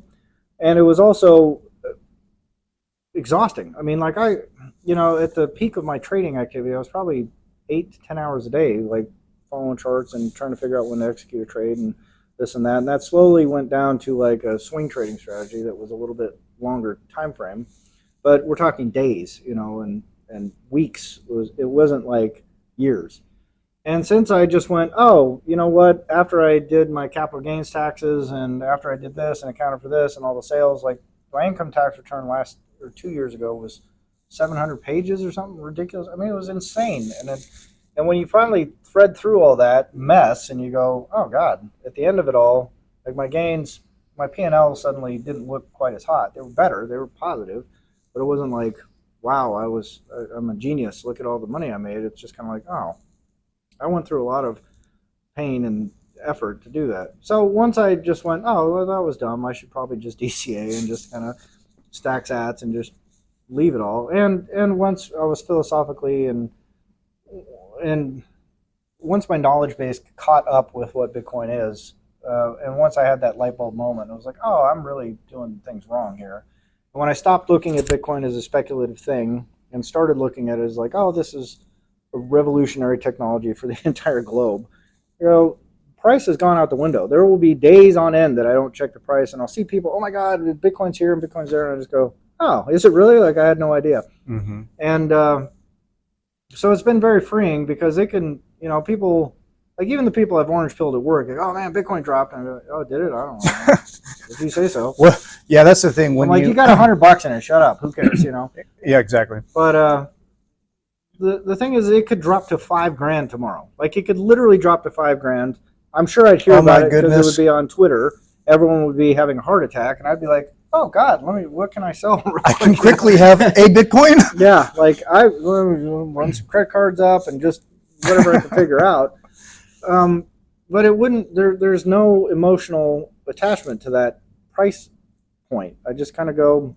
I have a sneaking suspicion, just based on what I understand about the macroeconomy, of like, I think chances are pretty high, because a lot of people still view Bitcoin as a risk asset. I guarantee you just about everybody that bought the ETF is looking at it like a risk asset. They think it's just like Tesla stock or Nvidia. And as long as numbers go up, they're good. And if it starts dumping, they will dump it just as quick as they possibly can. Mm-hmm. And so if Bitcoin knifed down to like 16 grand again, I think there's going to be a lot of really disappointed Bitcoiners and people sort of moping around, and Peter Schiff's going to be standing there just going, I told you. Right. And that will have zero impact on me other than like, oh my God, I have to get some more cash together to It's a test of some people's resolve who aren't in it from a fundamentals perspective. And when you think of that curve where you've got the troglodyte on the left, and then someone who's really in their peak learning moments in the middle, and then down at the end is the Jedi. The Zen Jedi. The Zen Jedi, who's like, I get it. Yeah. And the troglodyte who is DCAing because they get it, and it's the new thing. But you might criticize what you went through, which I don't at all, by the way. Oh, well, thank you. I mean, frankly, I was along for part of that ride, and we back in 2021 or 2022 when we first were talking about some of this stuff, I was learning a lot from you about things crypto oriented, just for me as a perspective of what does this mean in comparison to Bitcoin principles. Right. And I was learning from you in that regard.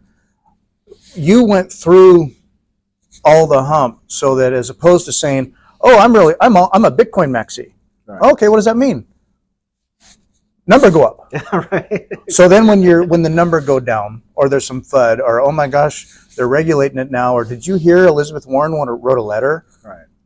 They're popping samurai, or they're going to try to pop wasabi. For me, it's okay. These are challenges in a long journey we're having. Yeah. But it doesn't crush the resolve when you get it. Right. For someone who's early in a Bitcoin maxi, stuff like that tests your resolve. Like, oh, this is hard. This is stressful. Right. I'm still into Bitcoin, but I'm going to sell. Right. Maybe. By the way, don't sell your Bitcoin. Yeah, exactly. Don't.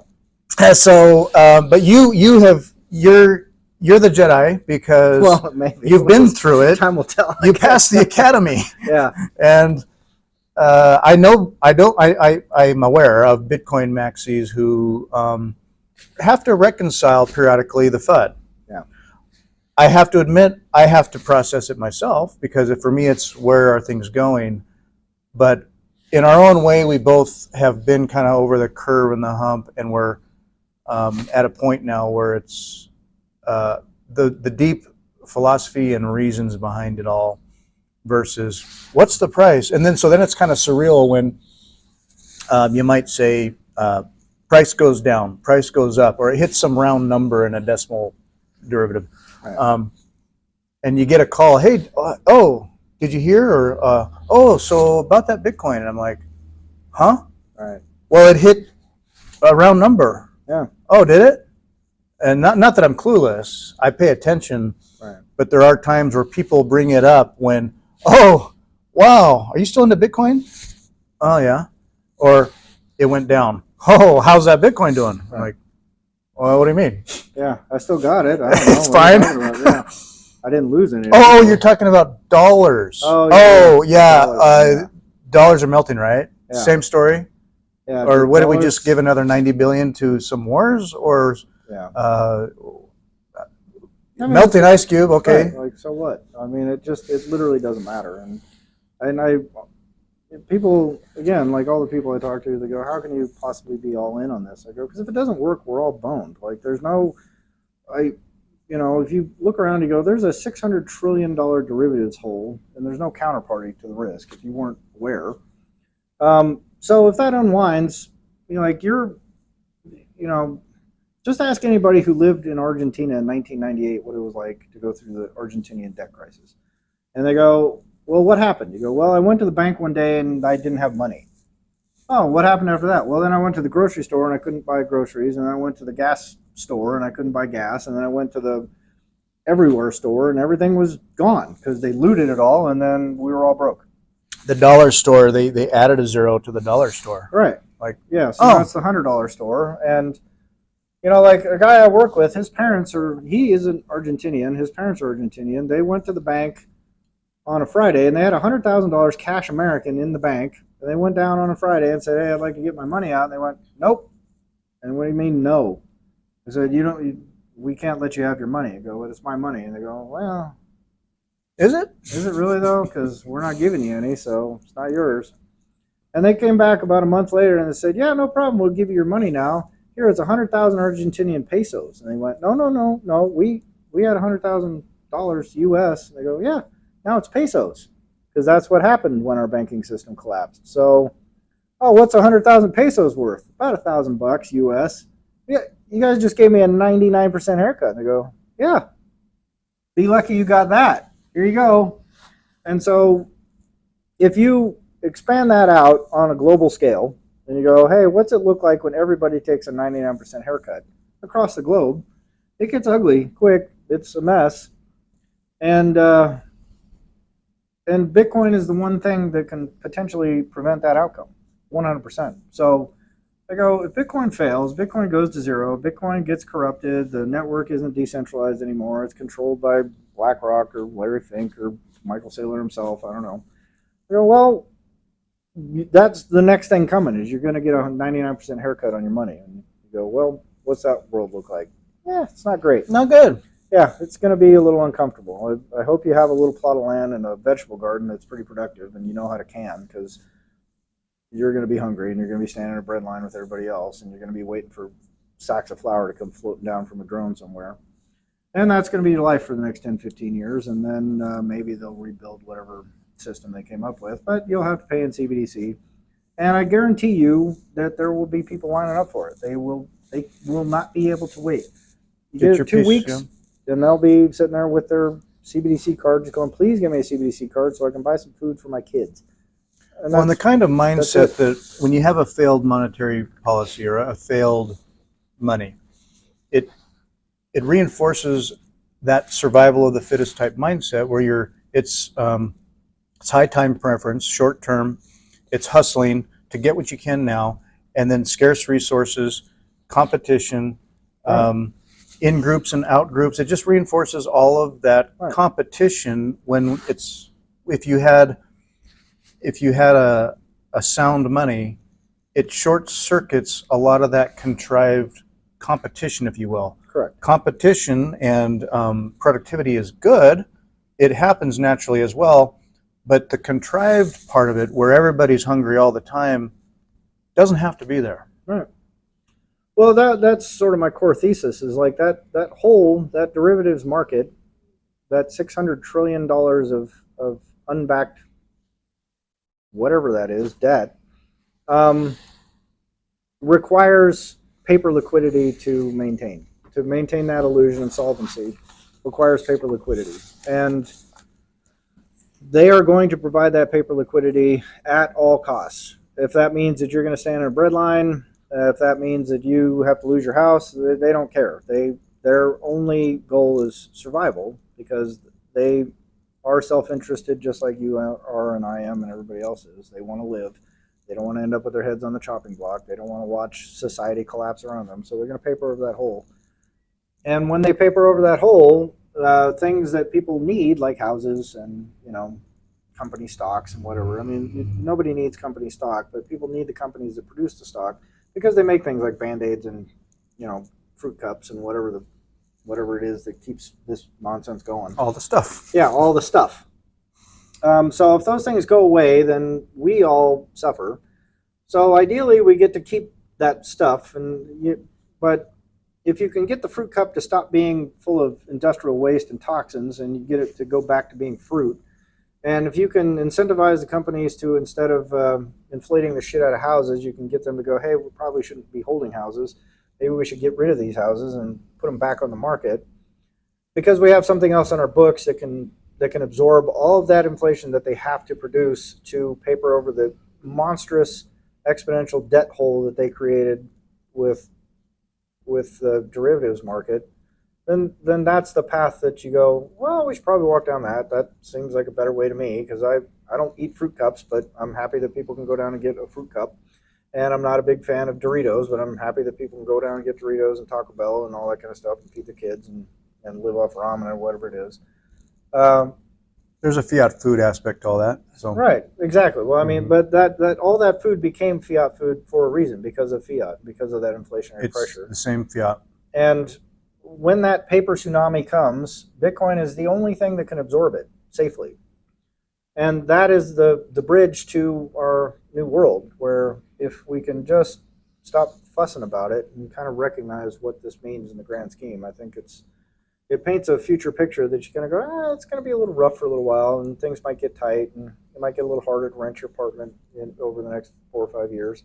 But after that, there's going to be this nice trajectory towards productivity and the correct alignment of incentives, where you go, hey, we're competing on quality, and we're competing on value for people. Hence your book's title, The Great Realignment. Correct. One example of the Great Realignment, to encapsulate a concept, is it's like you're doing well in today's day and age if you've got, as a rent seeker, you've got rent coming in. Yeah. And so we have, what was it, 40% of homes are not lived in by the owner. Yeah, they're not owner occupied. Right. So more and more, whether it's, legitimate landlords and also short-term rentals being a booming area, they make money, but it's an incentive structure and a access to resources situation that everyone, you would like to own your own home, the American dream. Right. You could afford a home, live in a home, and it's yours. Yeah.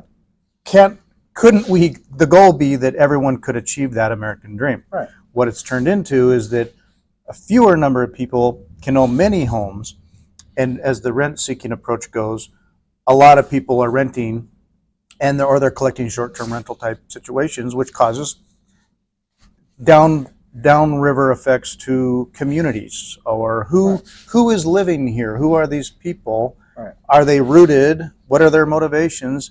And it's month to month. Yeah. the Great Realignment being that property itself isn't the rent-seeking destination people are attracted to so much anymore. Right. Because the money's fixed. Because the The money's fixed. The money is the store of value. And you're not trying to rent seek and have all the counterparty risk and own stuff because you can at the expense of a limited resource of housing that's not being built for people who can afford it. Right. If the housing was affordable because the money was sound and the people could live in their own house, their store of value shifts from owning stuff and hoarding it to Bitcoin. Right.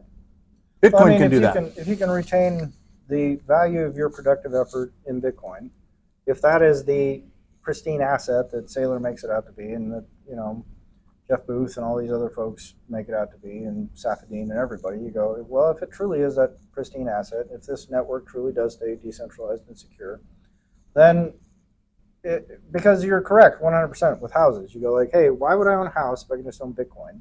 Because I can protect the value of my productive effort in Bitcoin rather than trying to rent seek by buying houses I don't need.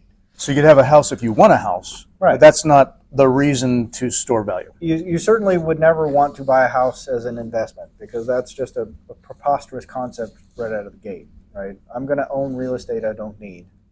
Unless you're inflating money, then it makes a lot of sense. But if you're inflating money and that inflationary pressure can get shunted into Bitcoin rather than into your real estate holdings going up, if that can get shunted into Bitcoin instead of like, well, we need to reduce quality on our products because every year our costs go up and our prices go down because of, you know, competition and et cetera, but inflation is causing the core cost of manufacturing to go up. The only thing you can do is lay people off and reduce quality. So you go from food to like a little bit less than food to watered down food with some industrial chemicals to just nothing but industrial chemicals and marketing because that's all we can afford to do now. But if you can hold Bitcoin on your balance sheet and get that incentive structure going the right direction, you can go, well, now we have to compete on quality because if we keep reducing quality, all these other people that are holding Bitcoin on their balance sheets are protecting themselves from inflationary pressures differently than we are. So they are increasing quality and nobody buys our stuff anymore because we're still selling industrial poison. And we sell corn syrup and little bits of half-assed fruit, whereas our competition is selling whole fruit that they organically raised on some, you know, magical Eden garden or whatever. Mm-hmm. And it was tenderly cared for by a, you know, some sort of servant that all they did was assigned to one apple, and they just polish that apple every day, and that's the fruit in your fruit cup now. So if you're losing ground to those people and you look at it and you go, well, the only reason we're losing ground is because all our savings are going down and all our prices are going up, maybe we should put our savings into something that's going up as fast as our prices are. And then we can compete with a guy who's doing, you know, tender loving care on every apple that he produces, and then we can start competing on quality. It changes. That's everything. where I feel like corporations, they're not dumb. They look at this stuff all the time. They're thinking ahead. They're going to, perhaps it takes time and trust in the Bitcoin network and an understanding of the fundamentals and what it means. But I don't see how they ignore what works. Right. Well, they can't. They can't ignore what works. You know, Apple can buy back stock and they can do these things, but it's sort of like, okay, what they all want is good, long-term, stable value. So as opposed to a company that's not in the real estate business trying to find real estate to hold or actual gold, what's the answer out there? I don't see how they avoid Bitcoin. I mean, eventually they have to settle on Bitcoin. Yeah. And that will, as part of the Great Alignment, you start getting corporate treasuries involved or other stuff, and it'll be a cascading like, oh, this does work. All right. Well, that's the 3% revolutionaries, like the 3% of us, the people like us and the rest of the Bitcoiners out in the world that are buying and they're holding and they're just sitting there going, nope, I'm on this boat, sink or swim, this is the only thing I'm riding. They're the 3% that are leading the charge. They're the 3% that are crossing the Potomac. They're the 3% that are putting everything on the line. They're the 3% that is encouraging everybody else to get on and go, oh, well, maybe that wasn't so bad after all. And it's that 3% that is going to be the catalyst and is already becoming the catalyst to go, oh, yeah, maybe we don't need a King of England. Oh, maybe we can just function as a set of colonies. Oh, maybe we can band together as a set of colonies and create a nation. Oh, maybe all this stuff can work. And we didn't see it before because it didn't look that way. But all the people that didn't participate in the American Revolution, all the people that just sat at home and said, screw that, I'm not going to go fight the British, you're out of your mind, still benefited from the American Revolution. They still benefited from the efforts of that 3%. Whether they fully understood what all happened or not, maybe in the back of their minds they were sort of aware stuff was going on. Regardless, down the road after a Great Realignment, people may not have even heard much about Bitcoin, but they'll just notice that things are just getting better now. Yeah, things are great. Like, hey, you remember last year? And they'll attribute it to whoever's sitting in the president's chair at that point. They will have no idea that it was Bitcoin. They'll have no idea that people are holding Bitcoin on the treasury. They don't even know what a corporate treasury is. They don't know how county government works. They don't know how state government works. They certainly don't know how the Federal Reserve works. Well, it seems like banking advisors of the Biden administration lately hardly know what a bond is. Well, that guy, I mean, it's one of the most hilarious things I've seen recently because it looks like a parody. It looks like a farce. I thought it was a fake thing, and I had to look into it. I'm like, you got to be shitting me. Yeah, that guy's legit. Like, he legitimately is the chair of the Council of Economic Advisors. Right. To the president, to President Mumblestumbles. On one hand, we just print more money. Like, that's an answer. Right. On the other hand, we borrow money. We think, or no, we sell bonds. We sell bonds. Right, yeah. We sell bonds, right? It's like, oh my goodness. Yeah, but he's an MMT guy. And the gal that was interviewing him is an MMT gal. She's one of these people who's just up there parroting this nonsense. Oh, everything you know about money is wrong. And, but that clouds everything because, like, I'm sitting here going, everything you know about money is wrong. And it's like, well, who do I trust? Well, that guy talks to the president, so he must know. It's like, well, Christ, here we go. But that guy... Print more money. Well, that guy has a degree in music. And then he's got a master's and a doctorate in social work. And you go...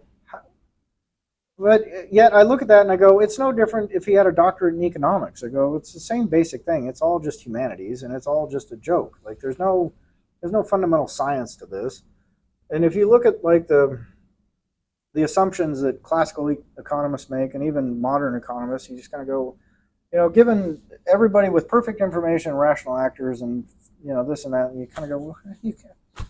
Well, of course, except that's not a functional starting point. Like, you go, there is no perfect information. There are no rational actors. And yeah, the math works out if you start there, but if you just change a couple of little starting assumptions, all your math falls apart.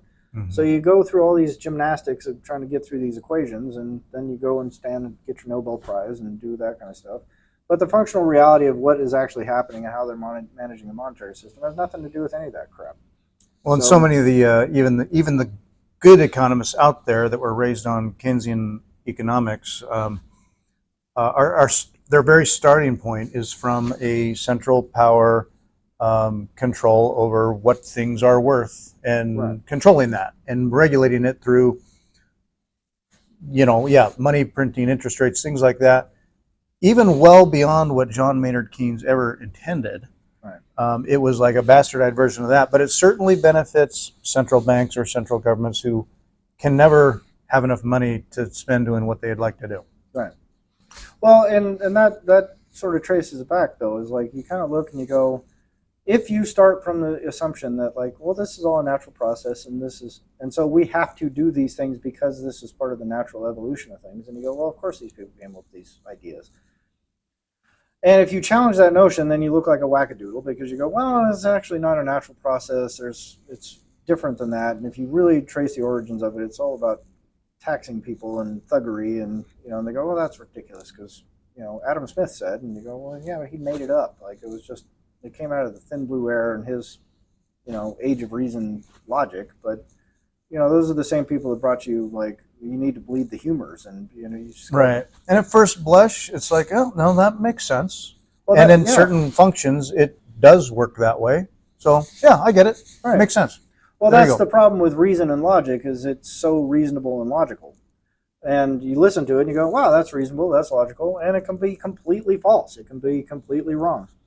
And it's really hard to unpack and overcome that because people base a lot of heuristics on it. And it just, if you're not like this wackadoodle brain that's just trying to figure this stuff out infinitely because I just enjoy the self-abuse apparently of digging into this stuff, then it's so much easier just to operate your life, because who has time to do this, right? Like I devote probably 70% of my waking hours thinking about this stuff, and have for 40 years. So who but a lunatic does that, right? So, I chalk it up to, so for me personally, I could say there's an aspect of just sort of tenacious, stubborn willingness to look clearly for truth, and maybe there's a fierce, independent spirit of a kind of irreverence for not authority, say. I totally get how things, need to work for societies, and yet having questions. I heard a great quote from, who was it? I want to say it was a physicist, might have been Feynman. And he said, I'd rather have questions that can't be answered than answers that can't be questioned. Yeah. And I was like, that's what it is for me. Right. People are often uncomfortable when you don't have all the information in the world, or you just heard something, but by gosh, you need to know for sure. Or if you're not sure, someone tell me, what's the headline? Okay, that's what I know. And you're confident in knowing something. Right. Yeah. We don't know things. We believe a lot, though. We believe a lot. And our egos or our insecurities, we need to feel like we know. I'm just comfortable personally, having been, maybe it's with age or seeing, history and being lied to, that I have a radar for feeling like I'm able to entertain the idea that, okay, I have some information here. Excuse me, goodness. I hear something or I see something, and I can let that fit in a context for a period of time until I know more, without having to leap to, I know what happened. And I think a lot of people need to know for sure, black and white, in a simple way, what's the story here? Whereas I can step back and be a little irreverent to needing an authority to tell me, or to need to know right now. I can let it simmer and collect over time and get a better view on what is going on. Truth is complicated. And Deeply. so in that sense, maybe we're just at a point in our mind frame to be able to step back and zoom out, and also start again at first principles and think more from first principles.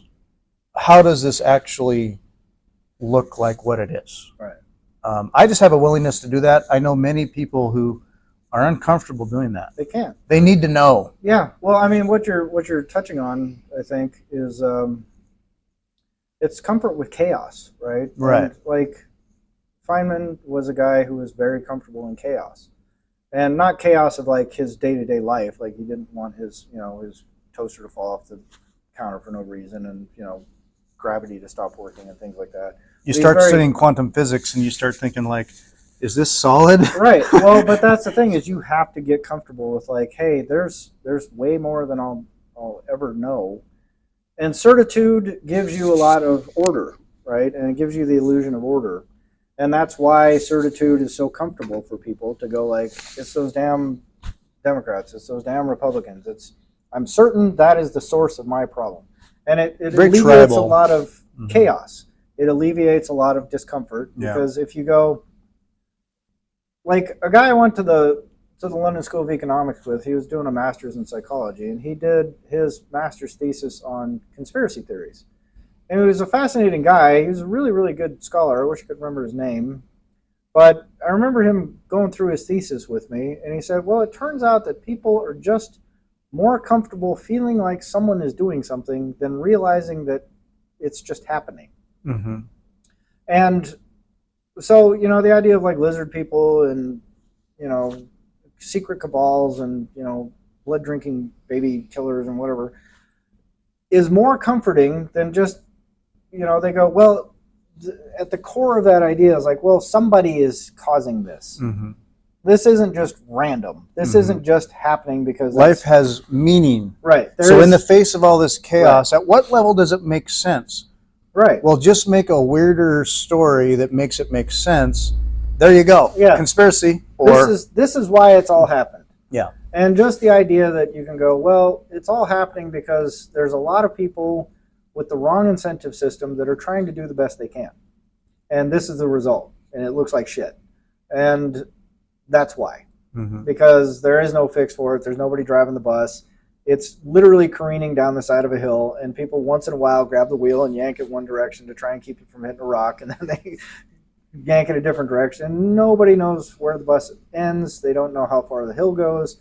None of it. None of it makes sense to anybody on planet Earth how this thing is managing to stay upright and hasn't rolled and caught into on fire. And we've always faced that from the dawn of time. Correct. So we're little things on a little rock hurtling through space around a big burning atomic fireball, that hurtling through a galaxy, and we are just floating on the galactic winds here. Yeah. And yet sun rises in the morning and sets in the evening and dark at night.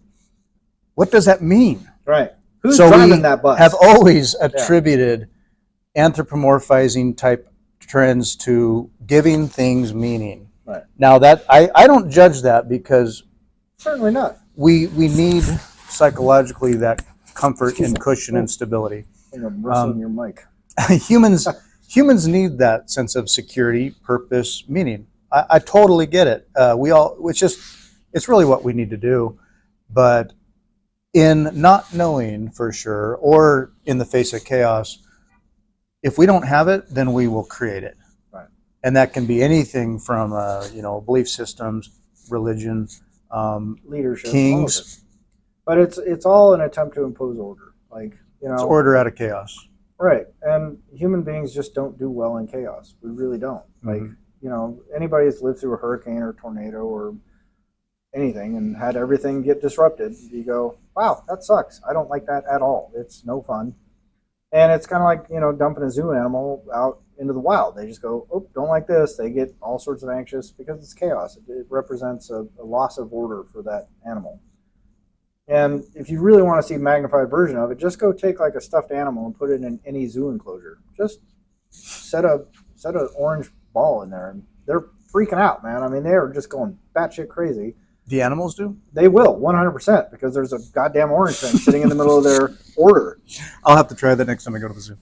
Ew, yeah. But, they just flip their shit over a very benign input because it represents so much chaos to their order. They know where everything is. They know what plants are supposed to be there. They know what everything's supposed to smell like. And if you introduce a little bit of chaos into their world, they go nuts. Same thing with human beings. You introduce a little bit of chaos in the world, and they'll do everything and anything they can to make order out of that chaos. And if you add enough chaos into it, then they start getting really antsy. And right now, we're barreling towards like all kinds of chaos.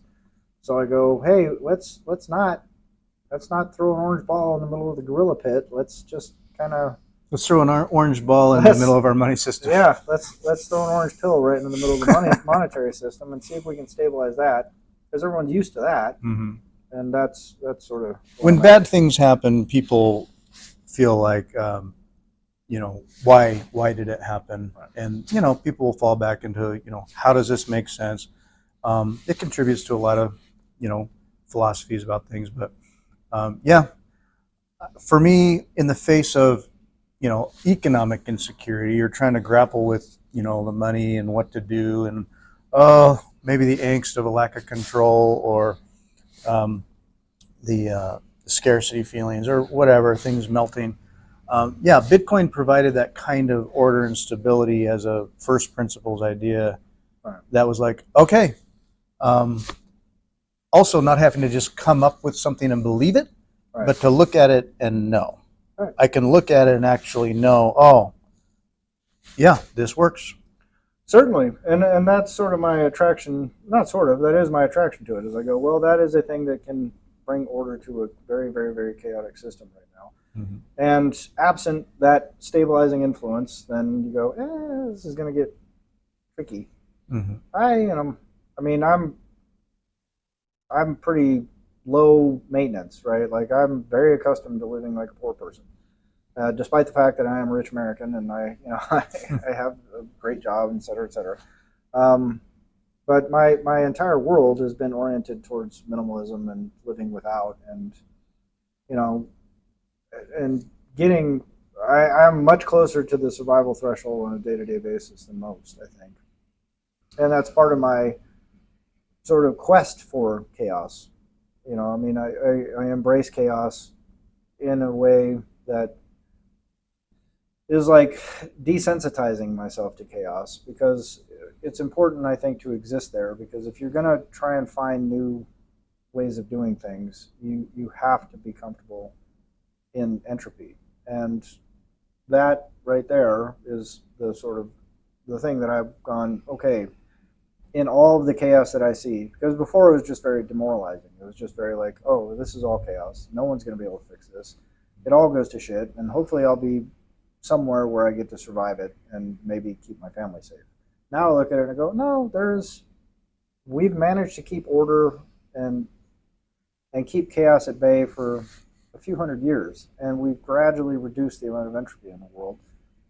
And there's a way to keep doing it, which is net beneficial to everybody. So that's the thing I want to put my energy and my effort into, is the thing that goes, hey, I know it's not perfect. I know it's ugly out there. I know people are still fighting and they bicker about politics and nonsense and whatever.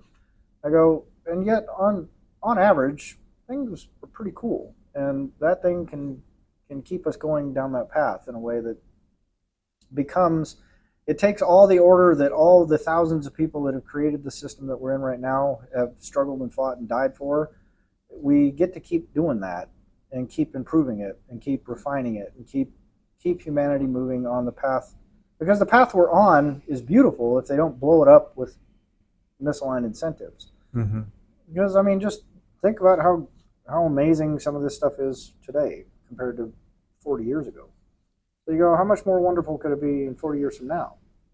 It could be amazing. We could have all sorts of health improvements and this and that and the other thing. You just got to fix the money. Right? Bitcoin is that hope. Mm-hmm. Bitcoin gives hope.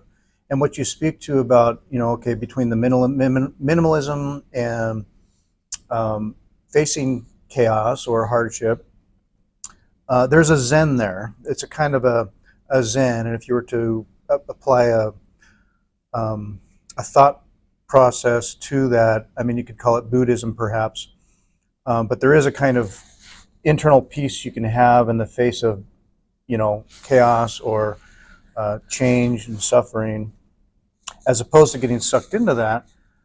You can find that zen. I will say that takes steady work, if you will. It doesn't come for free. Zen is hard. I'm no master at it, but I try. Yeah. What Bitcoin did was float that a bit with a sense that, well, imagine being a Zen master in Vietnam during the Vietnam War. Right. How Zen are you to set yourself on fire for something symbolic, or to be in Tibet with the Chinese occupation and be Zen? Right. Oh my goodness, how hard! I mean, hard, I say, as someone from the outside looking at it, but how hard would that be? Yeah. We all face that in a way, and what Bitcoin does, for me at least fundamentally in terms of some of these questions, is that it's not just in the face of, I don't know. It's more like, no, we can visualize our future path that is hope. Yeah, absolutely. So there's both a Zen view on a capability of handling the unknowns and chaos and taking time. Also with the sense that there's something that's going to help us in all of this. Yeah. It's not just us drifting into a comfortable part of the stream that we exist in. There is a direction we're all going together, and it's good. Indeed. So, yeah. Well, with that, we've had a good long talk today, so this is for a while now. We can wrap up episode 2 with this. We're going to do more of these every time we can, perhaps about every week. So my name is Fritz with Satoshi's Militia. And I'm Daniel, Tin Money TV. The Great Realignment book. Coming soon. It's coming out as we go. I'm reading it. We talk about it, and apparently everything else as well. So, yeah. Thanks for joining us today, and we'll see you in our next episode. Bye bye.